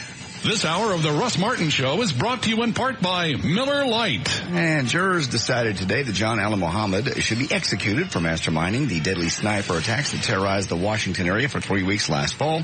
The jury deliberated 5 hours over 2 days before reaching the verdict against Muhammad, who was 42-year-old Army veteran who had asked police to Hold on a second. Hey, God. Dan, come in here and get this card. Or I'll just give this to Eddie. Take that into Tassos. That's the guy I was going to book for the band. And book him for Sunday from 3 to 6 in the afternoon. Find out what he charges for 3 hours. Okay. Sunday, December 14th. Make sure Tassos gets it done. Man. What? Why are you being mean to him? I'm not being mean. I just need that done. I promised the guy I would call him today. I forgot. I know, but why are you not letting Tassos come? Never mind. I'll do it. Muhammad, the 42-year-old Army veteran who had asked police to call me God during his October 2002 spree. Slaying of 2 U.S. soldiers and the mutilation of their body has offended some folks in Mosul. Really? Somebody was offended by that? You're right. The fact that they blew up some type of Army carrier, then pulled the bodies out and beat them with bricks? That's what it says here. That offended somebody? Yes. They actually it offended the Iraqis, some of them. They said that they are occupiers and this is their punishment. Other folks went on to say this is not the way we treat even dead bodies of our enemy. No, but not only did they pull them out of what blew up? What did they blow up? They exploded Sunday. The anti-American feelings simmered beneath the surface. It exploded Sunday when the assailants shot 2 U.S. soldiers driving through a working-class neighborhood. An Iraqi mob, most of them teenagers, dragged the 2 bloodied soldiers from the car, threw them to the ground, and pummeled their bodies with concrete. And then stole their money. Well, stole their personal belongings. Hold on. What was it? Just the disgruntled look on his face. What's he disgruntled about? Thought he was part of the family. I'm sure he can be. Okay. What? I didn't say anything. Anyway, yeah, this happened over the weekend. Dozens of people looking for a big cash payout now bailing out of jail after being arrested on outstanding warrants. Police in White Settlement sent out more than 500 letters to people with outstanding violations. The letter promised they were owed $400 by a fictitious utility district. Next time, if there's a police agency listening and you guys are about to do this, let me know. I want to drive out and I want to watch this thing. Those are the best things to see on television. And when cops did that, they were going to give them free TVs. And they bring them in like 1 or 2 at a time. Hey, congratulations. Boom. They're all arrested. Who did this, White Settlement? This is White Settlement. People showed up to collect their cash over the weekend. They were arrested. Officials in White Settlement said 30 people took the bait out of 500. At Major League Baseball's general manager meeting last week, Bill Singer of the New York Mets approached L.A. Dodger assistant to GM Kim, I can't pronounce the last name. It's NG. Say it. No. I don't know that's how you pronounce it. That's what NG would be. I'm not. What? Kim Nig, who obviously is an Asiatic descent, and started mocking her with Chinese gibberish. When his bosses heard of the incident, Singer was fired, but he says it's not his fault. He blames his behavior on the Atkins diet, saying that it made him crazy. Other people said it was that mixed with tons of alcohol that made him crazy. What's the chick's name? Kim. Let me see that. Major League Baseball is Kim and... That's what he would say, NG. I think it's pronounced Dave. Just... Yes. Oh. You said it wrong. I did not. Way to go, Ray. You told me to. Say anything. Story of a 13-year-old shark bite victim, Bethany Hamilton. She was a champion surfer from Hawaii whose left arm was gnawed off by a shark and whose life was saved by another surfer who used the leash on his board as a tourniquet to stop the bleeding. She now may be inspiring us via her own reality show, her own clothing line, and she may be out as a motivational speaker soon. Bethany Hamilton was already scheduled to appear on Jay Leno, David Letterman, Geraldo Rivera, and Matt Lauer says she's hotter than Jessica Lynch. Bethany's what it says here. Matt Lauer says she's hotter in the media sense, that is, than Jessica Lynch. Bethany's manager, Roy Hofstetter, says, quote, "What I'm trying to do is make this 15 minutes of fame into brand Bethany Hamilton." And some chicks will buy expensive and sexy underwear. They'll wear it once, and then they'll... What? I was just thinking if she was in a parade, she'd probably have to take naps. She only had the one on the way. I get it. Chicks go out and buy expensive underwear like thongs and such, wear it once to like a party or a dinner or something, they'll return it. What? Nothing. Have to wait back and forth really quick. I understand.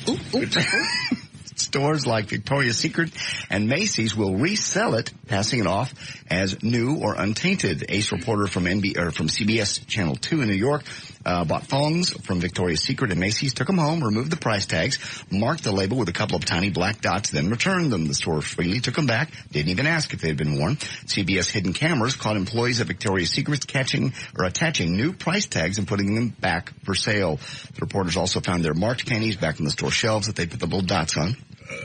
And this is not a one-time occurrence either. A guy who used to work at 2 Victoria's Secret stores told CBS, "I knew women would be returning something that they wore out to a date or to a club. It's just like, you really want other women to buy this?" Victoria's Secret and Macy's both tried to deny they'd sell used underwear, and Victoria's Secret said they are now investigating CBS's claims. Believe it or not, recycling underwear is legal in New York, although reselling a used hat is not. Bacteria, by the way, including E. coli and yeast, can survive for weeks on underwear and easily transferred to the new wearer. Especially underwear. Who gives a rat's ass about a hat? You got chicks. Yeah. Yes. You know everything that's going on down there. Yes. So if you buy underwear, wash it before you wear it. Can you go check with him and find out what 3 hours is going to cost me? All right, so you guys said the 14th is good? 14th is good for me. Did you hear? I'm going to do like 3 to 6 in the afternoon. That's perfect. So I ain't going to put up with nobody at night. I understand. 6 o'clock, everybody will be out. We'll fire the weapons in the air and everybody runs. Because I'm only going to pay the band for 3 hours, depending on what they charge. Okay. You don't want to do it in the evenings. You just want to do a set. Is Sunday, did you say it's a Sunday? Yeah. Okay. That's great. I love it. Hear about our station party this year? No. Once again, it's on a Thursday to save money. You are me. No. Everybody come out and have a big time, but get home early because we expect you to work tomorrow. What? He's waiting for a callback. Okay. Thursday. It's a Thursday night. So it's obviously someplace we have trade. Oh, undoubtedly. Let me turn the mics off, Sunday. Where is it?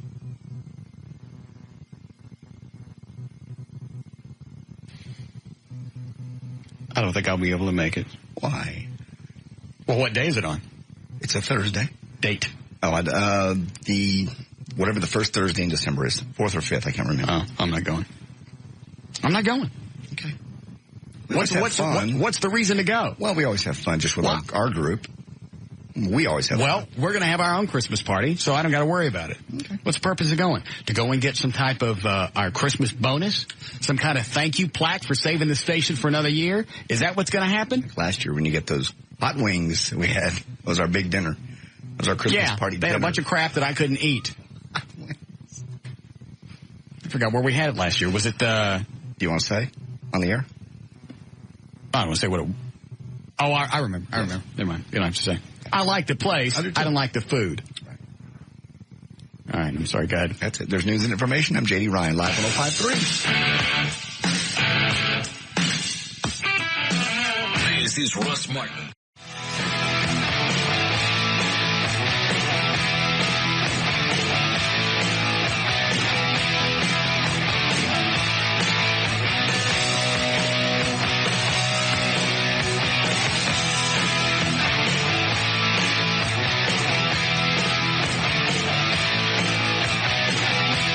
Let's do traffic. Hi, Gail. Hi there. What do you got? I've got Diamond Shamrock, True Beginnings, and KTXA TV. Of course. All right, your out cue is going to be UPN 21. Diamond Shamrock. Drive in for performance gasoline and zip out with your favorite snacks and drinks. Diamond Shamrock. Drive in, zip out. Are you ready to begin the right relationship? Visit TrueBeginnings.com and take our unique 99-factor True Compatibility Test. TrueBeginnings.com. Meet here. Win $1,000 in cash instantly from UPN 21. Just watch The King of Queens all this week at 5 p.m. Just watch, dial, and win all this week at 5 p.m. only on UPN 21. On northbound 45 at 1603 in Corsicana, the roadway still shut down. The southbound side is open now. In Dallas, on southbound 408 after Keith, there's a wreck. Behind that, southbound Loop 12, Walton Walker at Illinois, a crash. You've got that new construction layout on southbound 35 between I-20 and Pleasant Run. Your backup is to Camp Wisdom. Only one lane's getting through. That's about an hour delay. You could use Hampton or Houston School Road as alternate route. Southbound Central before 635, the two right lanes are still blocked. Traffic backed up to Plano. In Arlington on westbound 20 past Cooper, a wreck in the left lane. And in McKinney, there's a vehicle of some sort on fire. Northbound 75 before 121, your slowdown to Exchange Parkway. Get more done when you save more on office supplies at Office Max. Office Max means more selection, services, and savings with a 115% low price guarantee. Office Max. Max means more. I'm Gail Lightfoot on the Alternative Talk Station, Live 105.3. Thank you, Gail. Cold, clear, beautiful tonight, but frigid. 32 for the overnight low, and going to be sunny and 60 tomorrow. We have 46 degrees now, Live 105.3. Lee's out in the hall. You want to see a skin touch? Yeah. Really kind of do. Why don't you go out in the hall and look? 6. Because I'm eating. Is he out here right here? He just walked off to the right. Holler at him. Hey.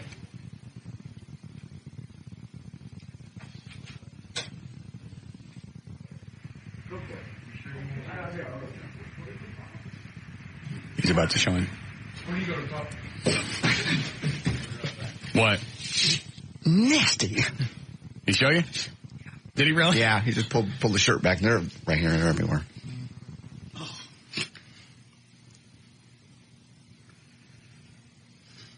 Oh, we get some toenail clippers and get rid of them. I don't think you can do that. These are about an inch long. Oh, they are not. You go look. I don't want to see.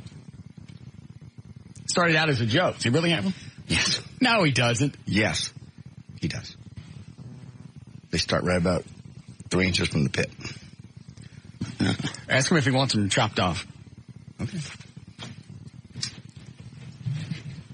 Hey! Hey! Chopped off? Surgically, yes. Yes? No. Quick. Yes, $500. $500, yes. All right. $500. We'll get somebody to do it. Or we'll get some toenail clippers. Low charge. All right. Smell like a Coulter's. Yes. So he's already priced it. Yes. Maybe that's what we get him for Christmas. Okay. I mean, it'll be nice considering all that he's done for the show and the songs you've sang to be a nice gift. I wonder who we know that does that. Fettner wouldn't do that, would he? No. Who's the guy that did your veins?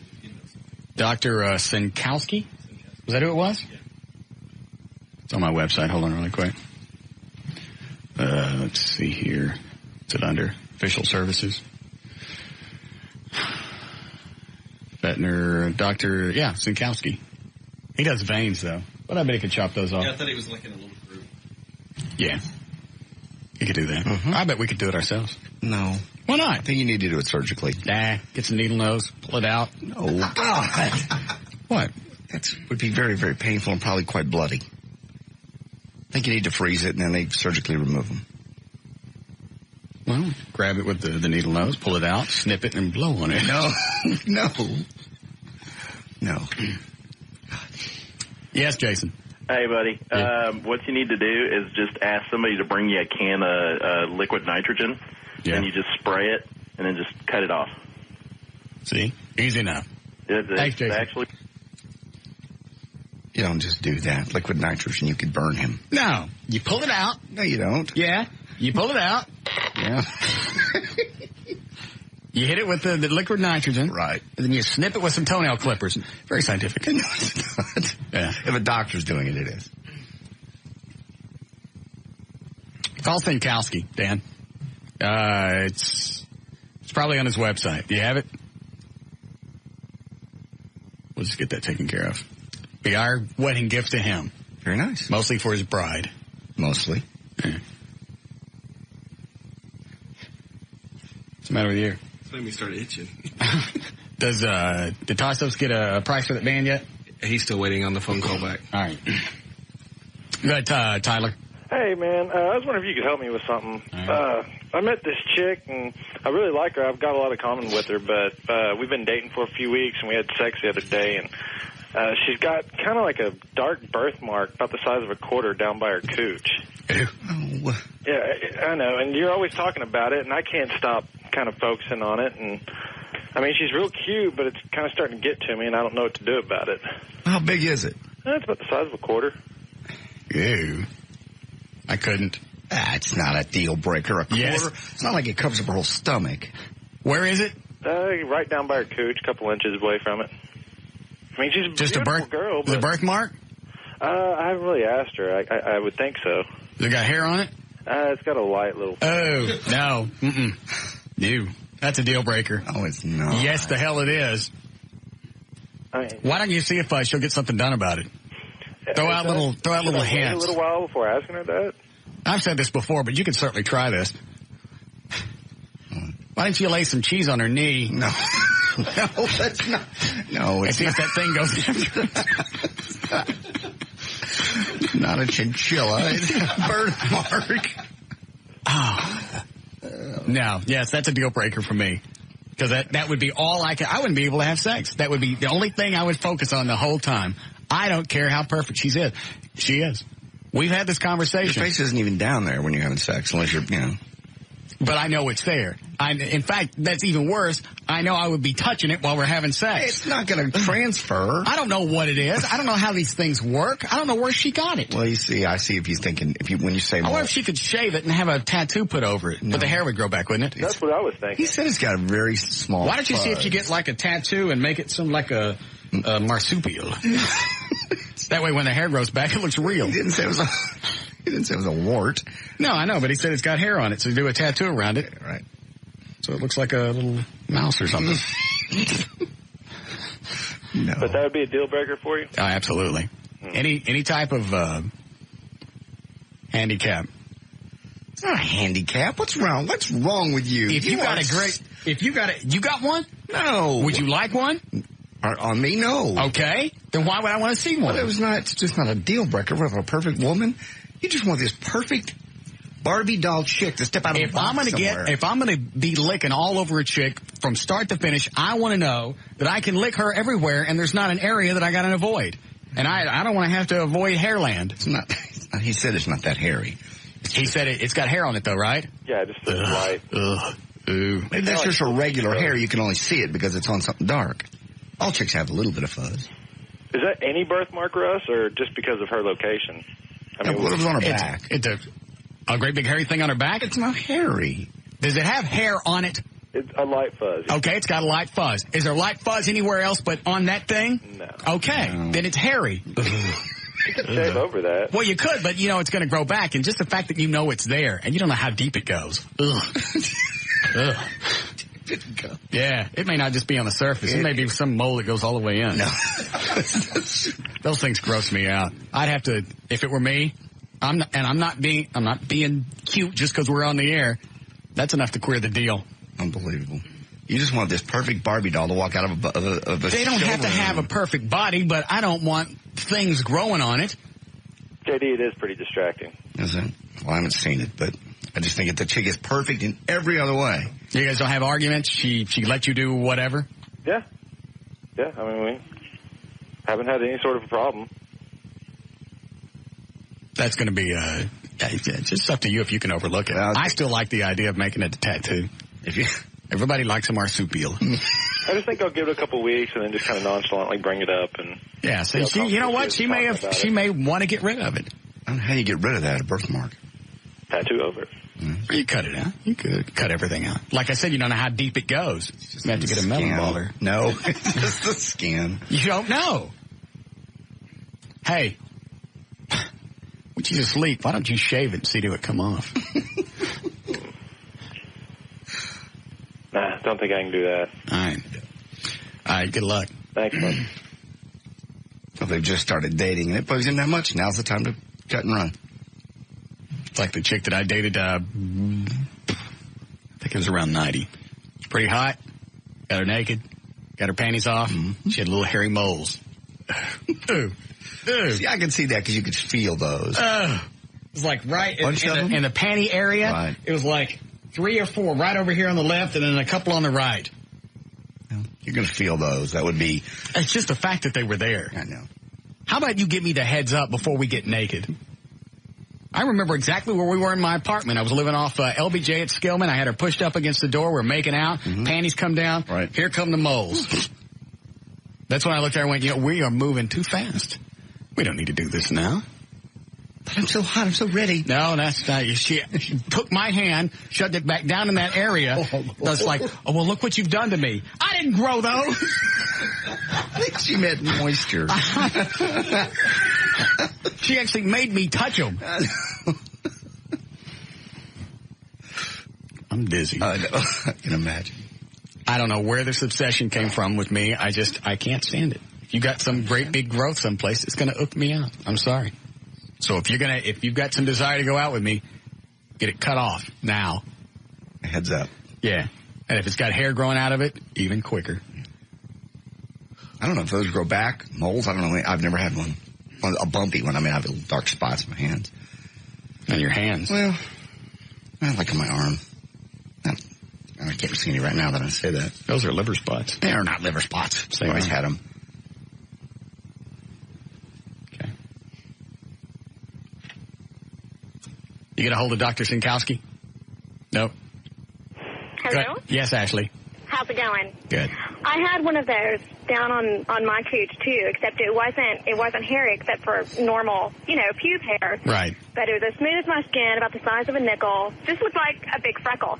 Yeah. And went to a dermatologist. He cut it off to make sure it wasn't cancerous, like skin cancer. Yeah. Oh, you know what? That's what he should do when he's talking to the chick. It's like, you know what? You should have that looked at just in case it's cancerous, because obviously our relationship is moving forward, and I care about you. Yeah. Hello. I want to ask her what it costs. Yeah. Yeah. That's the way you bring it up. Hey, sweetie, last time we were having sex, I noticed you have that great big hairy thing in your pants. I'm not talking about your chinchilla. No. I'm talking about this. We should probably cut that off and make sure it's not cancerous. Because it's very disgusting, and most things like that are cancerous. I don't think you should. Does it bleed? Don't bring it up that way. Poke her on it, see if it hurts. No. Don't. Dumb chick. Oh, this. How we doing, Eddie? Are we really? When we come out of the break? All right.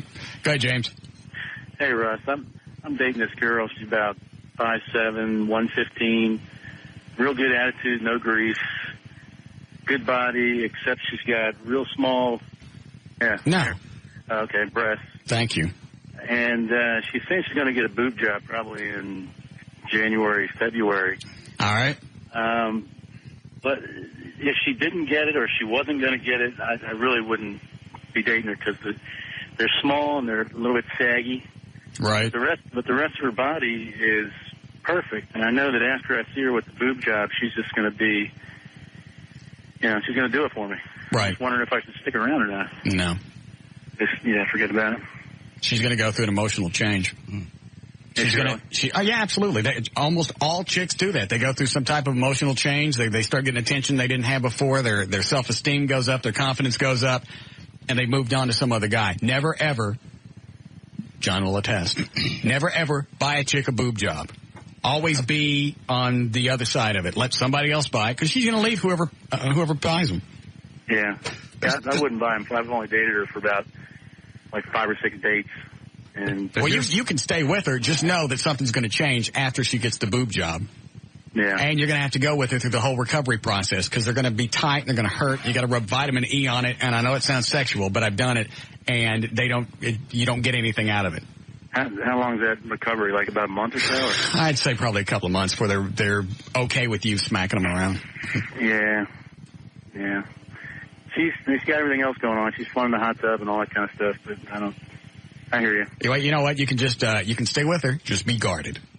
All right. That's probably the best way to handle it. Appreciate it, Paul. You're welcome. Does it ever dawn on these people that I can't pull my head out of my ass long enough to have a decent relationship, and they're asking me advice? You seem very knowledgeable. Sometimes somebody from the outside can see anything much more clearly than, like, for instance, if I'm in the middle of something, sometimes you actually say something that makes sense, like, because you're standing back from it looking in. I wouldn't take advice from me. Why? I wouldn't. You're obviously very knowledgeable, entertaining. They like you. They're going to take advice because you're their buddy. Don't you ask your buddies for advice? Even if your buddy's life sometimes screwed up, sometimes they can see things in your relationship that you can't see. I suppose. Are we all going to get it for New Year's? Yeah. I'm just checking. I'm trying to get the whole year planned out so I can forget about it from this point on. I got you. Because things are about to get busy. Once we get into Thanksgiving, from there to the end of the year, it's going to be busy, not just for us, but for everybody. Fast forward, yeah. I may leave town from the 21st to the 25th. All right, but you'll be back New Year's Eve. I'll be back New Year's Eve. Because the station's supposed to be planning something, but of course, I probably won't find out about it until the second or third week in January. True. Go ahead, Christy. The reason I wanted to ask you is me and my boyfriend have been dating for about 2 years, and, like, he's exactly like you. He doesn't want commitment or anything like that, but, like, he won't even call me his girlfriend or anything like that. But one night he had stayed the night, and he works nights, so he slept during the day. Well, I had to go to work, and so he stayed at my house, so I just gave him one of my keys, and he locked up and took off and everything.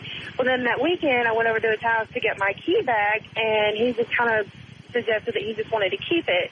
So now I'm confused if he's wanting to take this a step further, or if I should just get my key back and, go on. Why does he want the key?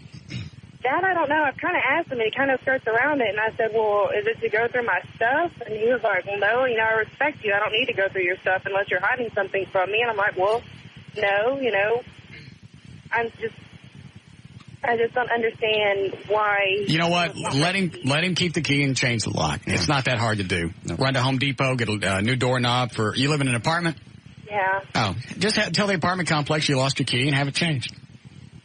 So just go ahead and change it. Right. And then find out, because sooner or later he's going to bring up, hey, I tried to use the key and the locks have been changed. Really, what were you doing there when I wasn't there? Ooh, smart man. Thank you. They'll do it for like $25 at most apartment complexes, if not for free. Russ. You're welcome. Bye. All right. I got to start charging cash for this. It just amazes me that psychologists will charge $150 for 45 minutes to get... It's their life. It's their livelihood. They're going to charge that because people will pay it because they think they're getting help out of it. When you're right, it's very cut and dry. It's like, just do that and it'll work. It's much easier to drag it out for an hour. They want to drag it out. And they want to make both people. That's got to be one of the biggest scams is getting both people in for marriage counseling and going, both of you guys are right, and I'm going to tell you why. And that way, both people want to keep coming back. Hey, he likes me. He's on my side. He understands my take on this. Because if it's uncomfortable for one or the other, that'll be the end of it. They don't want to go back. They're not going to go back. And then if you make it a happy place, then the wife and the husband, they can't wait to go back. Look at the progress we're making. We're so much in love. Wait till something bad happens and the doctor's not around to straighten it out and tell both you guys that both of you are right. Not everybody can be right. That's where conflict comes from. Right. Somebody's right, somebody's wrong. You need somebody to straighten them out. Sometimes it's going to be the chick, sometimes it's going to be the guy. But you can't sit there and make everybody feel like a winner. The phrase of, do you want to be right or do you want to be happy? That shouldn't be that choice. They use that on you. Yeah. Just because I want to be happy doesn't mean I want to be walked all over. I want to give up my rights or I have to deal with the same crap over and over. Because if I'm doing that, then I'm not happy. Right. I don't like this. Quit it. Don't do it again. If you'd like me around, I'd appreciate you do those things. You don't want me around, keep doing the same crap and see what happens. You're right. It's that easy.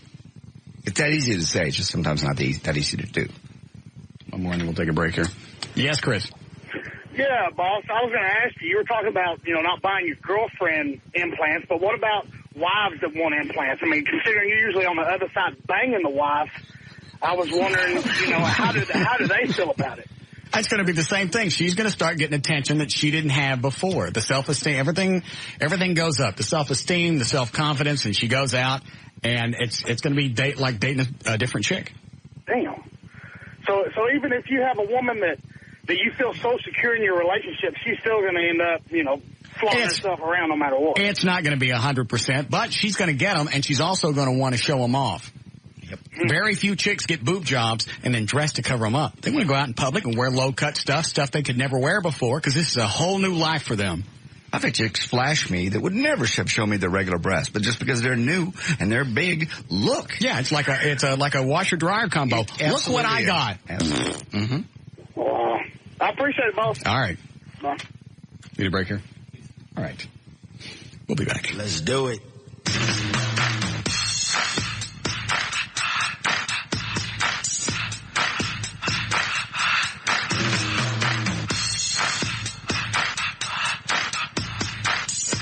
This is Russ Martin.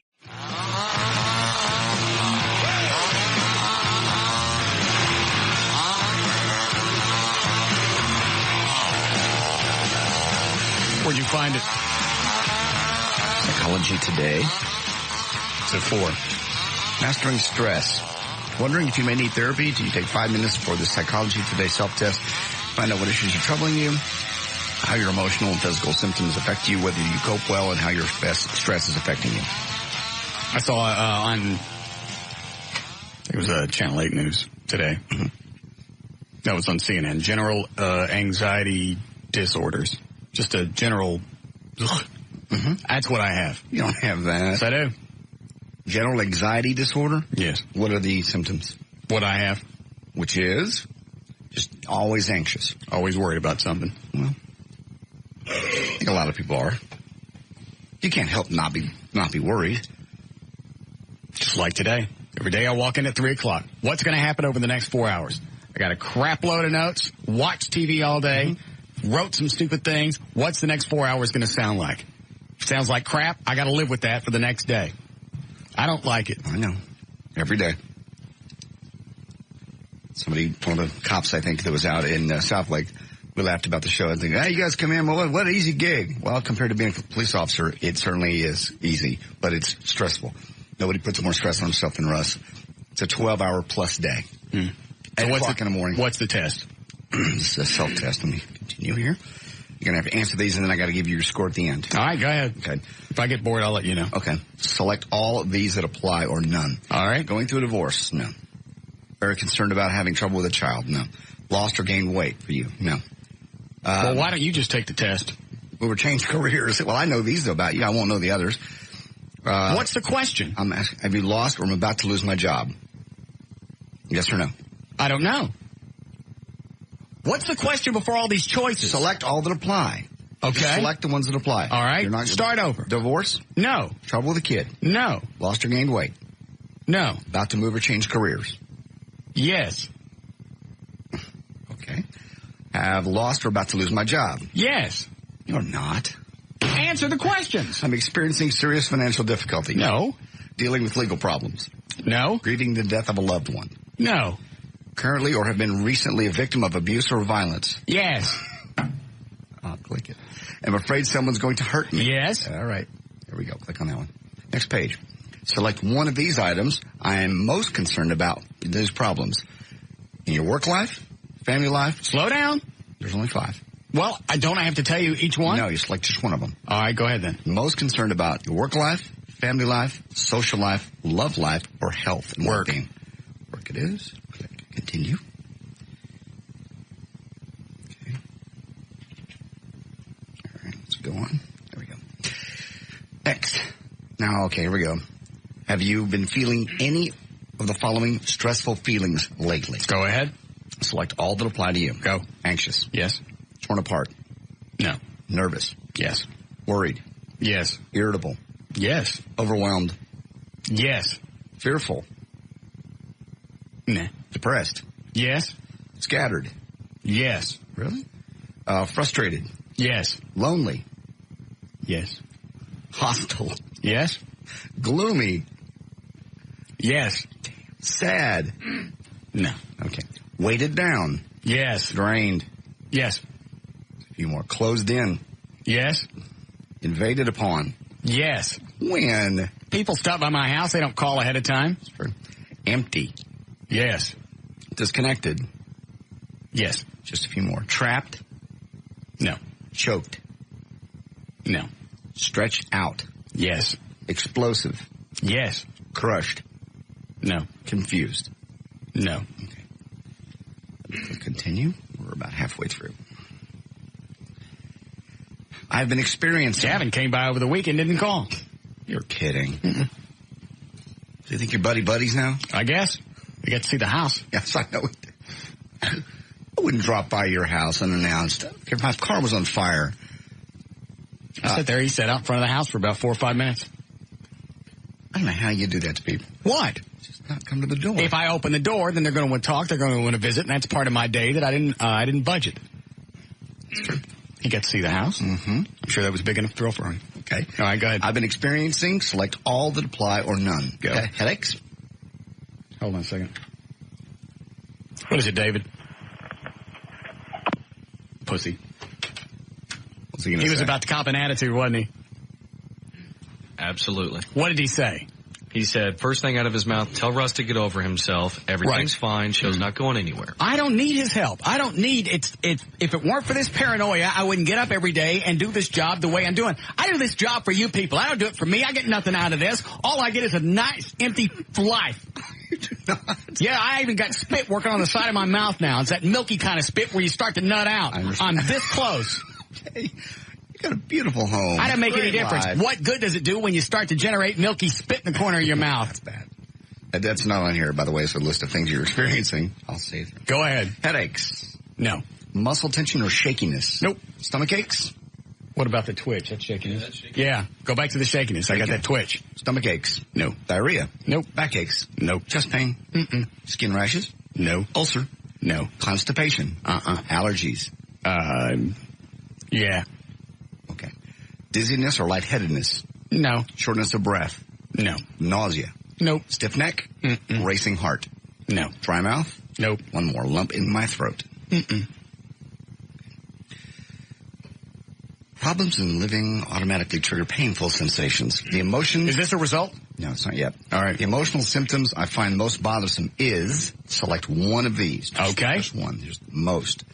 Anxious, nervous, weighted down, worried, drained, or irritable. The one that I feel the most? Yes. Anxious, nervous, weighted down, worried, drained, or irritable. Drained? Yeah. We think we'll take drained, Monty. Okay. And the physical symptom I find most bothersome is, select one, allergies or muscle tension and shakiness. Allergies. Okay. Let me click continue. How many left? We're halfway through. They said it's a 5-minute test. This is part 3. All right, hurry Emotional up. symptom I find most bothersome is feeling, this is going to go into subparts of all these questions. I've been feeling a little bit, somewhat, or very drained. Somewhat drained. This has been occurring for how long? You know Days, what? weeks, I can tell you by the first 3 parts of this test, they're going to tell me I need some type of therapy. Sure. Days, weeks, or months? For what? For your feeling of drained. Months. Okay. I've been feeling drained, and it seems to be getting better, staying the same, or getting worse? It's getting worse. Okay. It's staying the same. Go back. Okay. Now they're going to ask you about each one of these. I've been experiencing allergies occasionally, frequently, all the time. Occasionally. It's been occurring days, several weeks, many months, over a year. I'm out. You're done? Yeah. You see what it's going to do. They're going to do each part. And the allergies... Can you jump ahead to the end just to see what it's going to say? You can't. Well, then click off a bunch of crap and just get to the end. Because really, from this point on, it's not going to make any difference what you tell it. It's already going to tell me I need some type of therapy. And we're still only halfway through this thing. Well, that's not a 5-minute test. No. All All right, screw. Where'd you find the test? I'll take it when I get home. Psychology Today. I'll take it tonight. Hold on. Yeah, Mike? Yeah, JD's screwing up that question where he asked you, which one do you find most bothersome? Yes. It's not how you feel, but which one pisses you off the most. And you answered it as which one you feel, like I think it was drained or something like that. It was like 3 questions ago. So JD's already screwed up the quiz. I'm rating it just like it is, dork.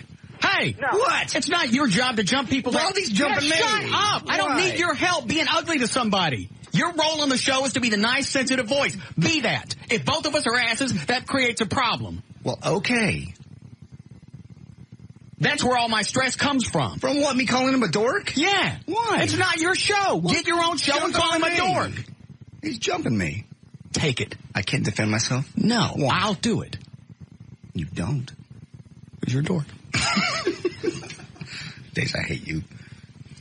Just blow that thing off. I'm bored with it. I did. I'll take it. It's Psychology Today? Yes. I'll look at it tonight. Is there a special section? It just says, do you want to take the tests? It says tests section. Okay. Do you need therapy is the subline. The answer to that's yes. It's just a matter of how it'll affect me in the long run. I think this will do news. Hi, Joe. Yo. Yes, sir? Hey, I just want to tell you, man, you need to cheer up, man. Just because it's the holidays doesn't give you the right to complain about nonsense. I mean, you got it made. I'm 27. I got nothing going for me. I'd rather be in your shoes than anybody else's right now. What do you do for a living? I work for a living. What do you do? It don't matter. What? Yeah, it does. Let's just say I'm a bookkeeper. Okay. Did you go to college? Done that, been there. Okay. Do you have a family? For now. All right. Do you get up every day and wonder how you're going to be able to go to your job and if you're going to be able to do it or not? Every second of my life. Every day you don't know. Numbers don't change. You go in, everything's very logical. You know, the point A is going to take, there's a point A to point Z. Right, but you got to figure. You're going to know you're going to have a future ahead of you. If you know you got something going for you and you know you're doing that and working that future, then... Oh, yeah, you got a point. I found out what you said you have. Generalized anxiety disorder. Yeah. A, excessive anxiety and worry. That's one. Occurring more days than not for at least 6 months. There you go.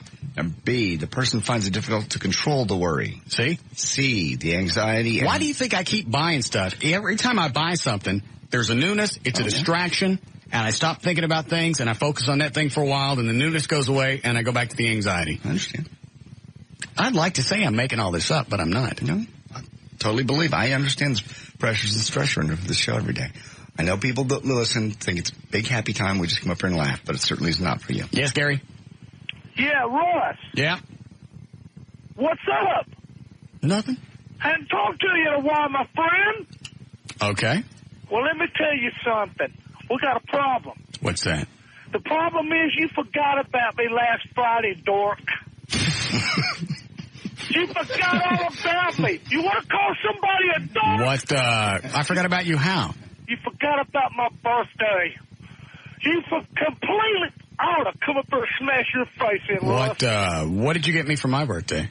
Well, it don't matter. I made you yes, famous. It does. I made you famous. How did you make me famous? I made you famous, and you better stay out of my yard, dork.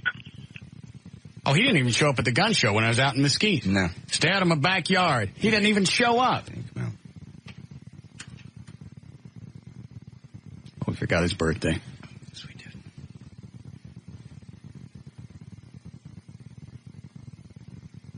See, now it kind of blows the whole surprise of the gift that I got for him. I know. I don't know if you want to bring that up or not. No.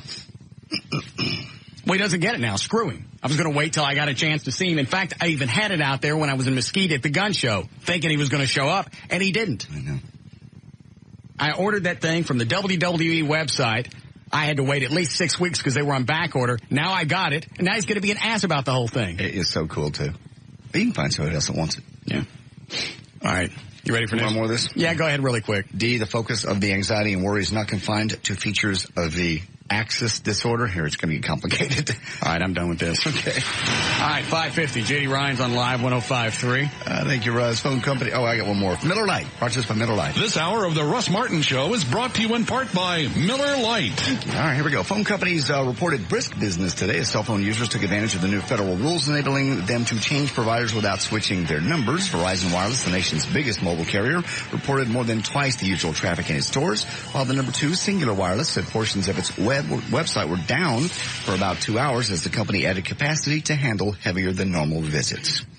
Older women who often have trouble sleeping may want to consider a little workout in the morning or even sex for better rest at night. Morning exercisers had fewer complaints about bad night's sleep, and those who stretched in the morning had somewhat better sleep, according to a new study. Women who exercise in the evening, on the other hand, were more likely to be up all night. The women didn't need... What age range are we talking about? These are postmenopausal women, 50 to 75, overweight and obese. Isn't that funny? Postmenopausal. Yes. Why? Their fruit went bad. No. Sleep study, they were cancer-free, postmenopausal, overweight, not exercising when they started the project. The women didn't need much morning activity, just something like a brisk walk will do it. They ain't getting sex because they got whiskers. No. That's true. That's what it is. I know. That is going to be the greatest gift that God gave us, was he put whiskers on chicks whose fruit went bad.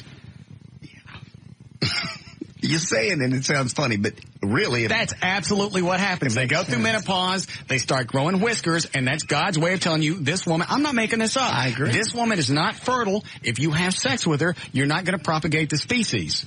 You're not going to continue on. You're pumping in a dry, fruitless hole. You're right. So instead of having them, carry around some type of sign or something, God puts whiskers on them. Bitches try and wax it off and fool us. Yes, they do. Scientists from Oregon University say eating at night is no different than eating any other time of the day. Researchers did an experiment with 47 monkeys and found out that a calorie is a calorie, whether it's consumed at 9 a.m. or 11 p.m. Monkeys then ate at night gained no more weight than those more health-conscious monkeys. So when you're eating after dinner, you're more likely to stuff your face with fatty snacks rather than a well-balanced meal. So instead of trying to push healthier snacks, diet experts suggest that people cut out late-night eating altogether. 36-year-old guy named Walter Nokowski of Delhi, Ontario, Canada, used his car to download disgusting images of child pornography. He used his what? His car, actually. He had his laptop in his car. This is what the source story says. He was driving down the road with his laptop. Wait, he said he used his car to download pornography. Used his laptop in his car, to download well, that's a big difference. Child pornography. But at least he made it easy for the cops to catch him. He was Next downloading. story. You've already screwed up twice. It's funny, though. You said he was downloading porn with his car. In his car. He was driving with his pants off, going the wrong way. All right, last year... He was. Told you it was funny. Last year, car salesman Tom Beckel of Marion, Ohio, noticed a sore spot on his genitals. He started as an ingrown hair. He was apparently shaving himself down there, an ingrown hair. And as a salesman, he shakes a lot of hands. Well, one of those hands was carrying type A strep, which is a flesh-eating bacteria. When those bacteria gets into an open cut or perhaps a sore next to his genitals, it creates basically something like gangrene. Tom spread the bacteria into his own body by basically touching himself down there. Within 4 days, the flesh-eating virus had gotten into the bloodstream and taken over his leg and his stomach. Tom went to the hospital for emergency surgery, died on the operating table. Luckily for him, doctors shocked him back and brought him back to life after they removed 3 pounds of dead flesh from his body. His mom said it looked like the insides had been attacked by a shark. Well, then we're going to have, you and I have to stop doing that, we don't. That scissor thing. We don't do the scissor thing. We don't do the scissor thing. When we get naked? No, we don't. Ever done the scissor thing with you? You kick your leg. I don't. You haven't. Quit it. And I shave, so there's a chance I could get something from you. No, I don't have anything. Well, I don't know that. Flesh-eating bacteria. I'm not bumping sacks with you anymore. Okay. And here's a quote. He said this: I used to be the biggest slut, and it was fun. Was it Courtney Love, Paris Hilton, Madonna, or Anna Nicole Smith? I used to be the biggest slut, and it was fun. Courtney Love, Paris Hilton, Madonna, Anna Nicole Smith.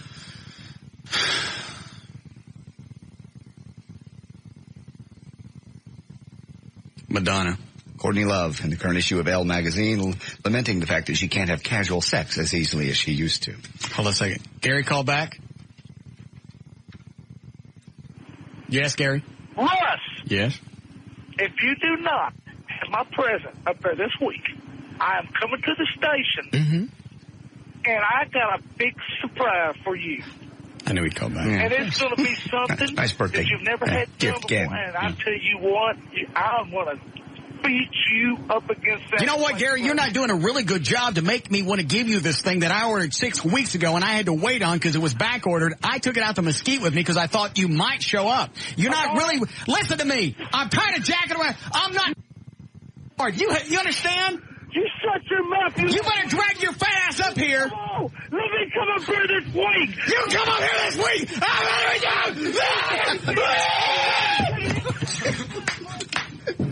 Wow. Long time. Broke your microphone. I know. I got it. Spinning Cobra clutch will do that. I've forgotten about that.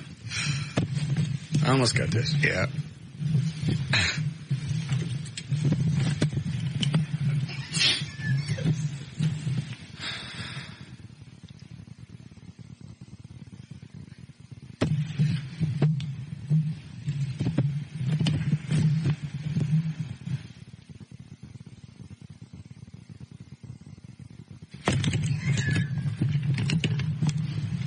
Got it. You get it. And finally, from Japan comes a new marital aid called... You know what? People are right. He gets up at 8 o'clock in the morning to sit there and waste 15 seconds of my time doing this. Yes. I have to write this stuff. Yes. Out of Japan, a new marital aid is called the Enemagra. It promises to give men a climax 20 times more intense and pleasurable than usual. The trick is it tickles the prostate. The Enemagra, which was developed in America and sort of looks like a penis with curly monkey tail, is inserted. And then you leave it there. After about 15 Wait a minute, you leave it where? In there. Up there. You stick it in your tutor? Yes. And leave it there for about 15 minutes. Is it the tail so you don't get it, so you don't lose it? No, it says, I believe... Sounds like the monkey tail goes in. That part goes in to touch what? To touch the prostate.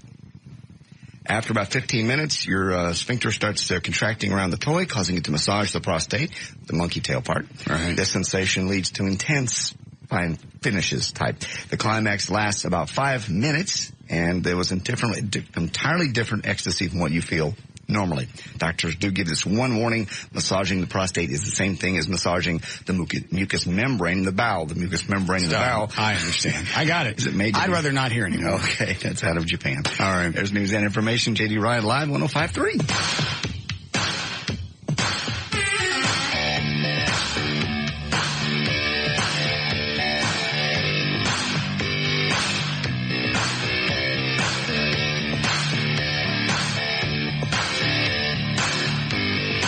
This is Russ Martin.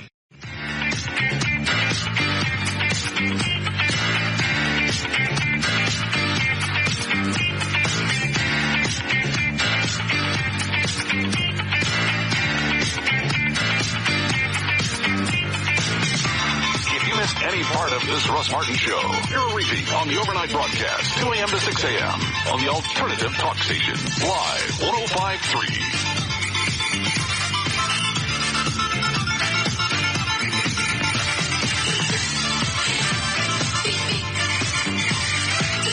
What? You yelling at him for? I invite him over for Thanksgiving. Right. I can't go. I got to hang out with my buddy. Well, who was he talking about?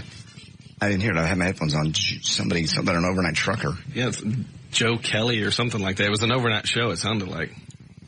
Oh, the All Night Trucking Network, yeah. Is that who it is? I've heard of that, yeah. Well, how does he know him? Probably from syndicated to Vegas. Well, fine. Let him go hang out with this overnight trucker guy. Well, go do your midnight cowboy crap. You fag!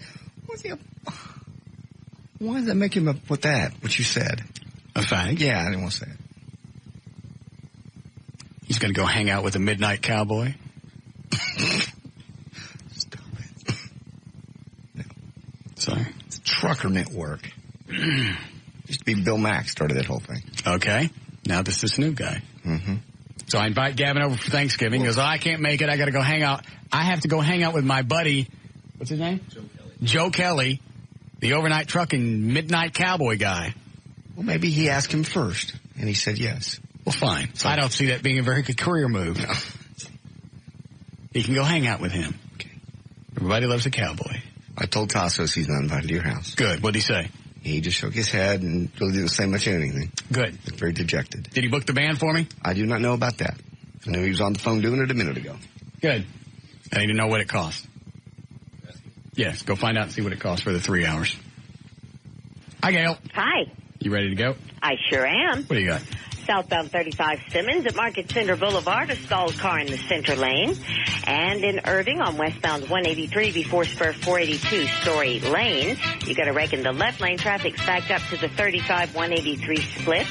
Eastbound 635 past Preston Road, the left lane's blocked by wreck. Traffic's backed up all the way to 35 Simmons. In Arlington, eastbound 20 past Kelly Elliott, there's a wreck in the left lane, and that's got you backed up to Bowman Springs Road. And I hope you have a great evening. I'm Gail Lightfoot on the Alternative Talk Station, Live 105.3. Thank you, Gail. Our very first official freeze tonight, 32 for the overnight low, then sunny and 60 tomorrow. It is 41 now at Live 105.3. Yes, Michelle? Well, I have a question for you. All right. I've been married for about 4 years. My husband just keeps getting heavier and heavier. Mm-hmm. And I'm not so much sexually attracted to him anymore. And I really want to get laid, and it's just not working. See how this happens? Yep. That's why the married chicks aren't that hard to swoon. Yeah. Find and swoon. Yeah. How much weight has he gained? About 20 pounds over the 4 years. It's a lot of weight in 4 years. And it's all right in his gut. And his face, his neck is so big, too. Have you gained any weight? Have I? Yeah. I've stayed about the same. At one point, I dropped about 15 pounds. Mm-hmm. And I haven't gotten any bigger. You said anything to him about it? Pardon me? Did you talk to him? We've talked about it, and he has attempted to diet on several occasions. But he doesn't ever stick with it. He just says that he loves food. You know, I almost would want to get just like a weekly group of people that said they can't lose weight and get them in each week and just pound the hell out of them, because I wouldn't take any excuses. No, you wouldn't. I do exactly what we're doing at Tassos, and I'd shock the snot out of them every week that they didn't lose at least 2 or 3 pounds. I'd lock the doors, and everybody gets zapped. They get on the scale, and anybody that doesn't lose the allotted amount of weight, they get zapped. Of course, they'd stop showing up. Yeah, that's the problem. He's here because you're paying him to be here. Oh, yeah, Tassos? Well, also, he's losing weight. He is. Lost a lot last week. Sweetie, all I know to do is just tell him, hey, look, you're getting fat. It's starting to make me not attracted to you. I love you. I'd like to be attracted to you, too. He's a very sensitive person. Well? And if I tell him that I'm not attracted to him, that's going to cause a lot of problems. Well, you're in a marriage, and a marriage is based on trust and honesty, and that's certainly what you're going to have to tell him. If you don't do something about your appearance, I'm going to go have to get my gas split someplace else. Thank you.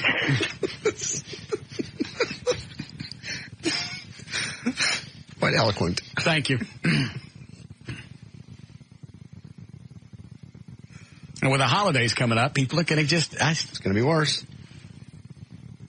And so I don't have to worry about it. I started running more, and I started working out more. And it's like I'm kind of putting calories in the bank, so when Thursday comes, I don't worry about it. Right. Well, you also cook really fat-free on Thanksgiving. I've had Thanksgiving at your house, and the food doesn't taste like it's lower in fat, but it is. You do substitutes for things. And that's the big thing, is it's not hard to go through and substitute everything. And if you watch TV for the next 3 or 4 days, that's all you're going to see is people cooking. Yeah. And yeah, I watched some recipe on Channel 8 today, and I was looking at all the different things they were adding. You can substitute almost all of that stuff. You don't have to use sugar. You don't have to use real butter. Nuts are okay. Nuts are good for you. Mm-hmm. Didn't you make a stuffing, too? Yeah, stuffing's just full of carbs. But you can make it fat-free. Use the egg beaters and fat-free margarine. Cranberries, you go ahead and boil them ahead of time if you're going to do them fresh. Boil them ahead of time. Run them through the food processor so, they get all mooshed up. Then after they cool off, then you add the Splenda, the sugar substitute. And it's just like regular cranberry juice. I remember. Cranberry sauce. It's great. Pumpkin pie you can make almost fat-free. So there's no excuse. That's why people that say, well, you don't want to. You don't want to lose weight. You don't want to put the effort into it. You don't want to go work out. You don't want to do anything. It's the holidays. There's food everywhere. And something else you want to do before you go to a party, that's what I'll do, is I'll eat before I leave the house. If I'm going to a party, I'll eat a lot of salads or whatever, because I know I'm going to get someplace, and if I go hungry, I'm going to eat crap I didn't need to eat. And I don't want to be fat again. Mm-hmm. It's been 20 years or more since you were fat. Well, it was 160 when I got out of high school, about up to 210, and then back about what I am now. Well, actually, I weigh a little more now because... bulked up. I guess. So it's about 168 now. What are we playing today, Eddie? What do you got? We can play What Did I Tell You or Could the Answer Be C? Which do you prefer? What Did I Tell You? One of them really hit me funny. Let me see it.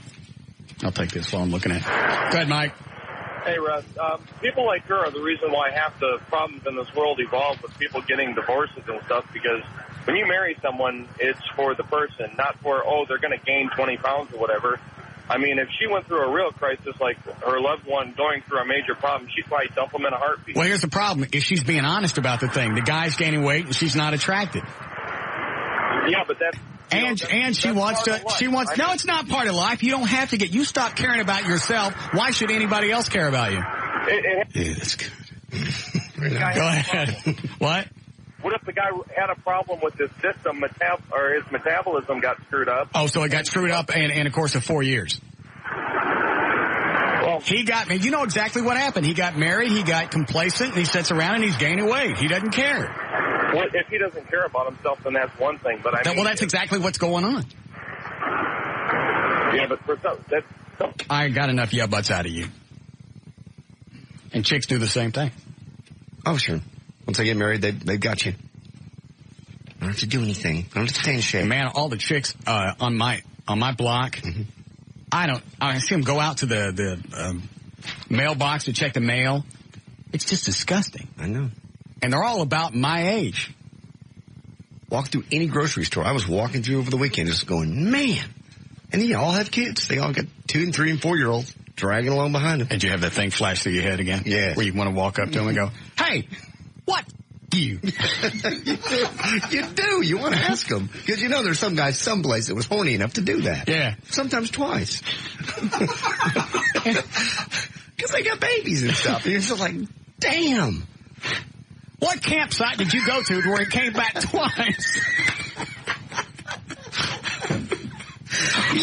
Oh, you said tent. Tent. I thought you...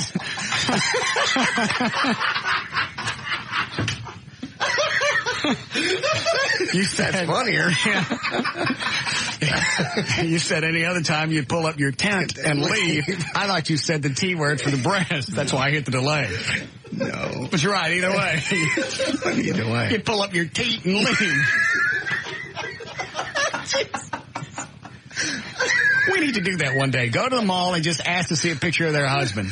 Yeah. Or the 8mm footage of it walking through the woods.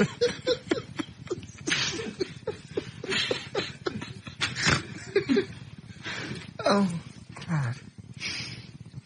Which one did you... This one? Yeah. All right, let me look. Oh, is that the one you wouldn't let me see earlier? Yeah.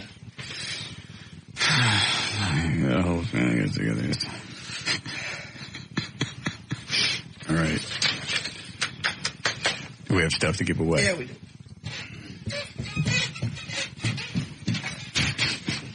Sorry. Let me know when you're on the way back. Hang on. All right, coming back.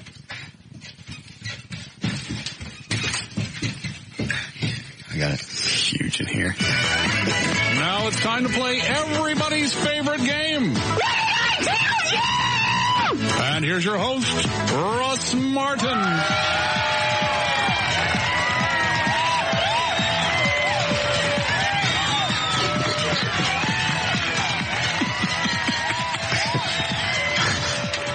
right, let me get everybody lined up here. Hi, Dana. Hello. Welcome to the show. What do you do for a living? I'm a printer at Mesa. Okay. And what about you, David? What do you do? I work in radiology at Methodist Hospital. Okay. And Tony? Hello. What do you do? I work for Stuntmen's Association of America. I get blown up. What's that noise in the background? What noise? Hold on. That's not him. Who's got noise in the background? What does it sound like? Sounds like that noise in your background. Hold on, I'll find it. Hey, shut the fan off, would you please? That's the one. That ain't you, Dana. All right. All right. We'll just do you and Tony. We lost David? Yeah, David's gone. All right, you two ready? Ready. All right, here we go. What are they playing for, John? And they'll be playing for a month free at any Larry North Fitness. Also his book, Living Lean, 12 months bronze level web hosting service from VertBiz.com. I have a 4-pack of passes to the studio movie grill and lunch for 4 at the Penthouse Key Club. Oh, I saw another place today that I was thinking about for the bar, if I ever open up one. Right. This building right off of 35 and Mockingbird. It's like 12, 15 stories tall. Yeah. It's been empty for 14 years. I just wonder if we could use the bottom floor. Oh. Is that too I absurd? know which one you're talking about. I just wonder if there's anything inside the left that's usable after 15 years. You know, pipes go bad, electricity goes bad when it's not used for that long. And I've always wondered about that building. That thing's been abandoned forever. Yeah, it's been abandoned since the late 80s. And it just makes you wonder, why nobody's bought it. Maybe it's structurally unsound. And I used to think they'd blow it up, anyway. The other place I was looking at is one of the old McClendon theaters in Castle Linda. I think that one closed down. It's a good area. Be a good one. If it's for sale. All right, you guys ready? Yep. Yeah. Okay. If you know the answer, say your name. Your name's your buzzer. We'll be asking you questions about people on the show. All right. Who on the show dates married women? Tony. Go ahead, Tony. Russ. Yes. So, he only has to buy a Christmas present for Valerie. Didn't hear the question. That's all right. That was the whole thing. Who on the show is a favorite among kids because they like to play grab a teat and swing? Dana. Tony. Dana, go ahead. Tassos. Tassos is right. Who on the show goes to visit cancer kids on the holiday so they can at least feel good about not having... Tony. Go ahead, Tony. Russ. Nope. They can at least feel good about not having a head the size... Dana. The big freaking head. Dana, go ahead. JD. JD is right. Who do we know that stands on a corner holding up a sign that says, "We'll finger you for food"? Dana. Dana, go ahead. Dan. Dan Lewis is right. Has anybody heard from him? Not a word. Eddie? No IMs from his wife or anything? Nothing. Who on the show loves Christmas because it's time to role play the bad little Dana. girl? Go ahead, Dana. Russ. No. It's time Tony. Tony, go ahead. JD. JD is right. It's time to role play the bad little girl and horny big-headed Santa. JD is right. Who on the show is most relaxed in his backyard with his dogs playing fetch the teat? Tony. Dana. Tony, go ahead. Russ. No. Dana? Tassos. Tassos is right. Let's see. Who do we know that plays rock, paper, scissors with his dad to see who gets the stink hole that night? Dana. Dana, go ahead. JD. No. Tony. We got a clump today. Yeah, Tony? Dan. No. God. Trey. Who do we know that really hopes the new year brings more happiness because the paper hat with a hot dog on top is chaffing his scalp? Dana. Dana, go ahead. Dan. Dan Lewis is right. Or is it chafing? Chafing. Who on the show had new waist-level shower heads put in because his body never gets wet due to the size of his enormous head? Dana. Dana, go ahead. JD. JD is right. Who on the show hates it when he slams one of his teats in the car door? Dana. Dana? Tony. Tassos. Tassos is right. Who on the show has decided to have a vasectomy reversal? Dana. Tony. Dana, go ahead. Russ. Because Christmas just doesn't seem the same without a child being beaten. Who on the show has to stay out of steam rooms because he hates the way his teats just kind of puddle Dana. up when they're hot. Dana? Tassos. Tassos is right. I'm getting lit. Who do we know that thanks God for menopause? Because mom never shuts down for a week at a time. Dana, go ahead. Trey. Trey is right. Never thought about that. Yeah. Who do we know that gets to spend more time with his kids now? Because he gets... Tony. Go ahead, Tony. Dan. Dan Lewis is right, because he gets to see them every time he has to mop up a mess in the school hallways. Who on the show got a wide-angle lens for his video camera for his birthday, so now we can see his whole head. Dana? Tony. JD. JD is right, and finally... let me see. Yeah. Who do we know that loves the holiday? Go ahead, Tony. Taking a guess, Russ. No. Damn. Who do we know that loves the holidays because the whole family gets together and it's time for the Trenholm Express train to ride again? Dana, go ahead. Trey is right. You have the score? Tony had 3, Dana got 12. Tell him what he's got. He's got a guest pass for a month, and then Larry Door Fitness and the book, Living Lean. Also 12 months, bronze level web hosting service from VertBiz.com, the official web host of Live 105.3 and the Russ Martin Show. 4-pack of passes to the studio movie grill and lunch at Perforce the Penthouse Club.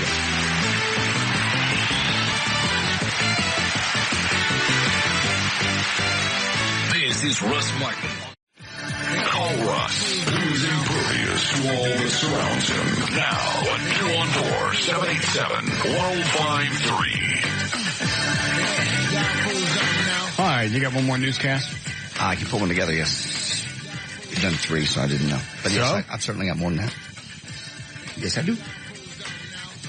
Don't make me inconvenience you. You're not. Yes, Roland. Hey, Russ. I was just going to let you know that building you were talking about at 35 and Mockingbird. Yeah. I work right there. They're going to remodel that building, and they're going to return it into an old folks retirement home. All the floors? Yeah, as far as I know.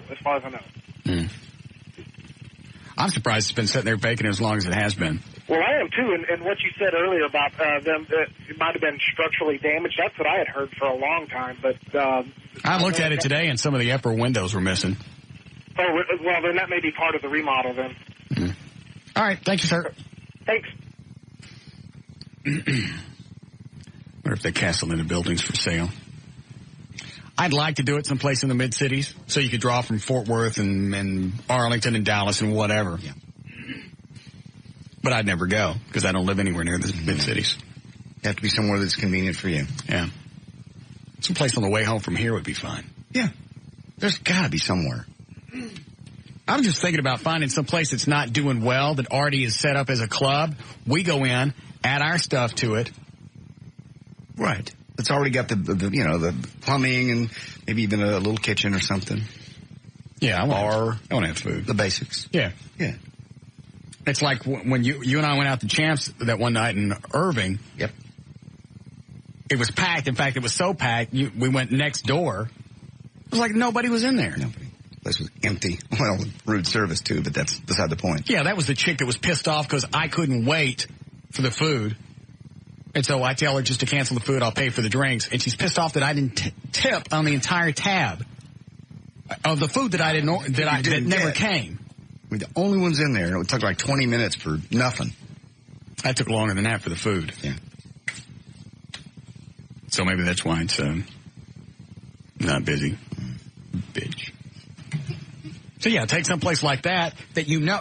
All those places out there should be packed just from the overflow of Champs. You would think.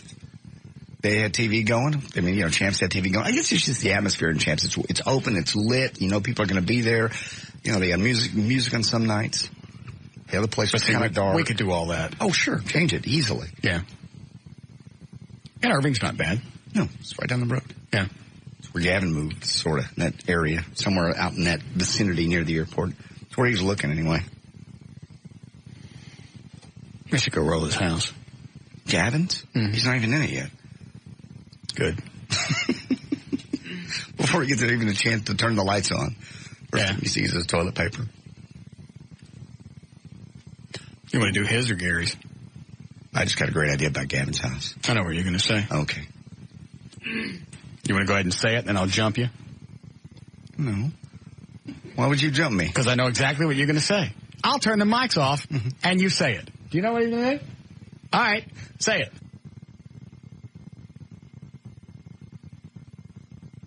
See, I told you it was stupid. That's why I'm standing over here. I saw it in your face. I knew exactly what you were about to say. Okay. Nobody's supposed to know that. I got you. All right. You ready for your news? Sure. Here we go. 640, J.D. Rhines on Live 105.3. Thank you, Russ. Federal officials, health officials, are debating if it's time to put emergency contraception, also called the morning after pill, on pharmacy shelves right next to the aspirin available without a prescription. Proponents say a move would greatly increase women's ability to get the pill in time to prevent pregnancy, preferably within 24 hours, but no more than 72 hours right after a rape, contraceptive failure, or just for getting birth control. The Food and Drug Administration says emergency contraception is very safe to use, but the question is whether women will understand exactly how and when to take the pill without professional help.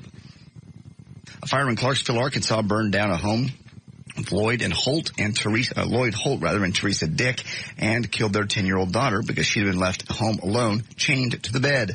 Padlocked Molly Holt to her bed, they did, and possibly as punishment, they're not sure. By the time the fire department showed up, the home had already been burned to the ground. The firefighters discovered the chain and lock on the bed and the young girl's remains. The parents and their 2 children weren't around when the fire started. Those 2 kids, by the way, have been sent to live with relatives. The parents have been arrested and charged with manslaughter. A woman is suing Colorado fertility clinic, saying they wouldn't help her become a mother because she's blind. 33-year-old. She doesn't need to be a mother. Why? Why wouldn't she be? How are you going to raise a kid if you're blind? You can. Sighted parents have a hard enough time. 33-year-old Kijuana Chambers says the Rocky Mountain Women's Health Care Center gave her 3 rounds of artificial insemination treatments, but stopped after she refused to hire someone to evaluate the safety of her home. But the clinic says they stopped the treatments because Kijuana lied to them. The clinic's lawyers claim that when Kijuana first started the fertility treatments, she said she had a partner who would help raise the kid. When the clinic learned she did not, they quit doing it. She went on actually and found another clinic that did let her have her baby. And let's see here, when she gave birth last January. Good. Researchers in Germany have found that during shopping trips, the area of women's brains that deal with rational thought basically shuts down. The part of the brain that controls happy feelings goes off the charts. Dr. Michael Depp, an anthropologist, says the study helps explain how women can go from looking in a shop window to making a purchase before they even realize what they're doing. He believes that the shopping frenzy syndrome dates back to the hunter-gatherer instincts that are thousands of years old for primitive chicks. Reacting spontaneously was an advantage when they were gathering food. Because of this, women's brains are programmed to turn off rational thought during the gathering process. Did you ever hear from Dover? Nope. I heard from him. I haven't heard from him recently, but last thing I heard is he was going to be off your radar until probably the new year. He's just worried about what you're going to do. I've decided to forgive him. He knows better. Dan, page him again. He's not going to respond. He should just get it over with. He doesn't, his thing is common sense guy. That's what he does. So he knows common sense why you haven't just forgiven him. You never do ollie outs in 3 days. Why wouldn't I forgive him? You're going to torture him. I don't stay mad at everybody forever. You said about punching him till his stomach staples came out. You wanted to torture him. That was immediately while I was pissed. I've gotten over it. He didn't trust you, and really, to be honest. What am I going to do to him on the air? I don't know what you're going to do. And what is it I could do to him on the air that I need him here for? Nothing. Okay? I could do it regardless. I just saw him on Channel 8 last week. He was doing some fantastic holiday shopping tips. I'd like to talk to him about it. No. He'll be back on again. I'm quite sure. I just think he wants to stay away for a while. Why? He's just worried about it. I'm over it. Oh, no, you're not. Yes, I am. You never let anything go, and you know you don't.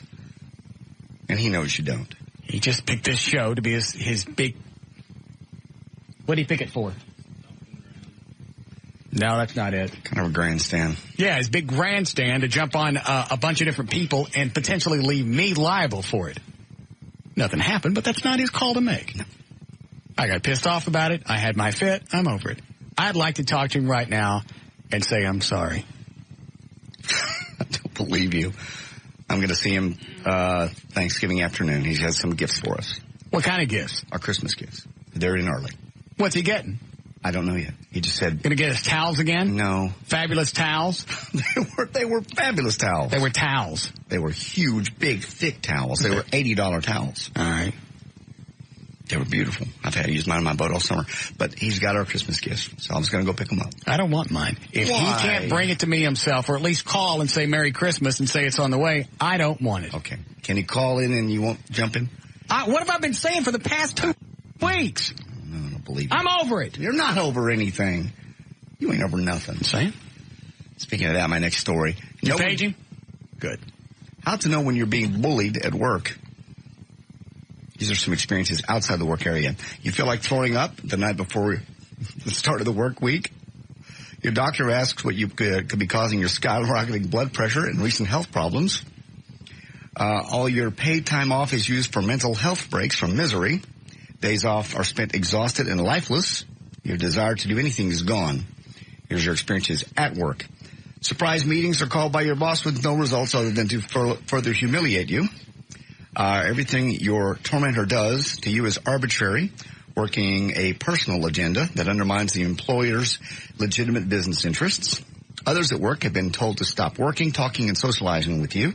You constantly feel agitated and anxious, experience a sense of doom, waiting for bad things to happen. People feel justified screaming or yelling at you in front of others because your boss does it. You finally firmly confront your tormentor to stop the abusive conduct, and the accuser harasses you further. You're shocked when accused of incompetence. Did you write this? No, you're shocked when accused of incompetence despite the history of excellence, typically by someone who cannot do your job. And finally, everyone, coworkers, senior bosses, HR agrees in person or orally that your tormentor is a jerk, but there's nothing they can do about it. You're going to have to read that last sentence again since you bungled it, idiot. Thank you. Made my point. Read the last one again. Everyone, coworkers, senior bosses, HR, human resource people. I still don't understand. Let me see it. I can't understand what you're saying.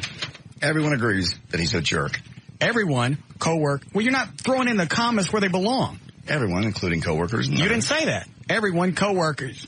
So it'd be everyone, coworkers, senior bosses, human resources, all agree in person and orally that your tormentor is a jerk, but there's nothing they will do about it. Okay. You were slamming everything together. I couldn't understand what you were saying. You monkey cyst. For making my point, just news and information. I'm Janie Ryan, Live 105.3.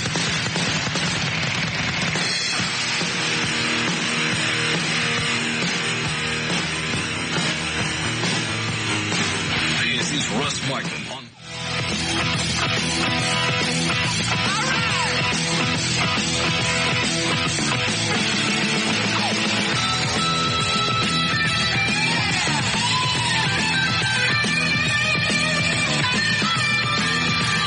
We could do that. We could take the new camera that I bought, the broadcast camera I got, the camera you got. We could finish Happy the Clown. You're out of your mind. Quit it. Don't you even. We can. Don't. We can. You won't and no. Is that why you bought that camera? So we could finish that movie? Or just in general to have stuff? We've been doing so much video stuff lately. Well, the wide-angle lens that you guys bought me looks awesome on this camera. All right, Thank see, you we very could take much. that. We could use the steady cam that we bought and the broadcast camera that I got, and we could finish Happy the Clown. You are out of your mind. You won't do it. Yes, we will. No, we won't. We can finish it before Christmas. When before Christmas? Over our Thanksgiving holiday? You won't want to do that. No. There's no time. Plenty of time. There's no time between now and Christmas. And with these cameras that we've got, they're low light cameras, and really you don't have to throw that much lighting. Think of how much time we wasted the first day 2 years ago for lighting. You're right. You're right. These are all low light. You're right. And these are high quality low light. It's not like it's bad low light grainy images. Mm-mm. Let's do it. We'll finish Happy the Clown. No. Well, I mean, we still have some of the stuff. We still got the cast. We still have the script. We still have the uniforms. But when are you going to find time? You going to do it on weekends? Yes. We could do this. You'd have to shoot it guerrilla style. I mean, you just have to be hit and go. Run and gun. Perfect. What? You're how many times have we started and stopped this thing? 4? At least. And each time we get everybody excited. Not each time was my fault. Nobody ever said it was always your fault. Nobody's pointing fingers. There's always been different reasons. It's been different reasons because we put it in somebody else's hands and they jacked it around. Very first time, the director that we got was going to do a dandy job, but he turned it into a full-blown Hollywood motion picture event, and we didn't have time to do it. We don't have time to dedicate 8 hours to set up a scene to light it. You're right. We shot one scene that first day that we shot, and it was an all-day event. Yes, it was. And most of the night. Then they wasted the next day clearing out an old building to turn it into a morgue when we could have used any building for that instead of eating up 7.5 hours doing that. That was the first time they went belly up. Second time, we were ready to go. O'Malley was there, had his girlfriend. Mm-hmm. Eddie, I would bring up O'Malley, his girlfriend, because they were in one of the opening scenes. They're ready to shoot. Their parts were rehearsed. We found the carnival area. Mm-hmm. Everything was going to be perfect. It was an absolute cluster F. I know. 3 cameras, and nobody could get a shot. I know. Some of the shots actually had the other cameras in the shot. Yeah. That was my favorite part. And they weren't shooting it, as a documentary style. They thought they were. It's like, dude, you can't use any of that stuff that you shot. There is a carnival in town right by my house, and we'll be through the weekend. If you want to shoot something while we're off, there's a small, just almost identical to the carnival we had. We can shoot this. We could do this. We could get this done. We could have this thing done and edited and ready to sell by the holidays. If we make it a short. Short what? Short it down a little bit. I don't think we can shorten it down. How about if we do what I originally suggested? Which is? Shoot it in sequence as much as we can and release it in segments. Okay. Like a serial. That's good. Like they used to do back in the 40s and 50s. They would just do old serials. Yeah. Like maybe, 5 different sections? Possibly. I'm excited. Oh, God. We can do this. You got to have locations. You got to get equipment. We got equipment. Well, we need light kit. I mean, we will need small light kit will do it. Okay. Then we got to have power. We can get a generator. Okay. We'll get our moms to make the costumes. No, we already have the costume. Oh, that's what we don't have, special effects. All the special effects are in that movie. Well, we need special effects for. Well, there's blood and my head comes off and things like that. Can we do that? I still know most of the guys that did special effects. I mean, almost everybody we had working in that area were halfway decent. I mean, they just... And they're still around? Yeah, they just got sucked in like the rest of us in a hurry up and wait process. So, I mean, they're not mad at us or anything. Good. Well, we have a couple of scenes already shot, don't we? Yeah. Anything usable? Yeah, there's 2 or 3 scenes that are reusable. Now, the one of you getting in the ass, that one's got to be reshot. Why? Because everything's different. For some reason, your head got bigger. It did not. Your body's the same size. It's not. I don't want you to think I'm being ugly. Mm-hmm. Your body's the same size, but your head got bigger. You're bullying me. I am not. Well, the uniforms have changed because we've gone through 2 different police departments. That's true. We originally were going to shoot it in Milford, south of Dallas, and then the Denton County Sheriff's Department, which we can probably still do. Mm-hmm. Yeah, we need to get back with them, and we need to do it before our sheriff buddy gets out of office. Everything's handled. Okay, we can do this. I'm up for it. I've done it for it each time, though. Each time we get up and you get tired of it after about an hour. That's because I'm having to do too much by myself. So what do you want to do? What do you want to give the responsibilities to? Of what? Of everything. Directing, location. I'll direct. Okay. You'll direct. Yes. All right. We need a light kit, which I can probably swing. Got it. Locations we can probably do. You want to do something this weekend while the carnival's in town? Fine. Okay. Yes. Okay. Saturday we can do it. My kids are gone by then. Are you in, Eddie? Probably. Okay, Eddie's in. Okay. Yay. I'd love to see how your camera works now, that new one. It looks good. I looked at it on a big monitor. Did you? The Jennifer Love Hewitt stuff that we shot.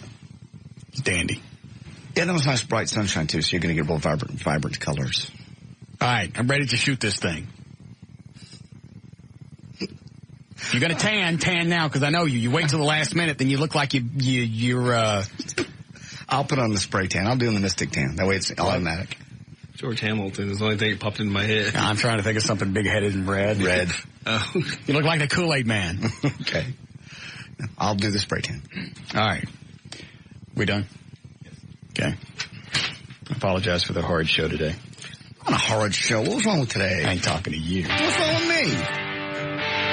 Go ahead, do the plugs. For more information about the Russ Martin Show, to email us individually, go to russmartin.com. Answers to any questions, including audio, and any kind of link you ever want to know about, go to russmartin.info. To instant email us only during the show, it's studio@russmartin.com. Other show sites are johndavidryan.com, eddieboyd.com, danatasos.com, and KLLI.com. Limousine service provided by Ultimate Limousines. Contact George at limogeorge.com. Hey!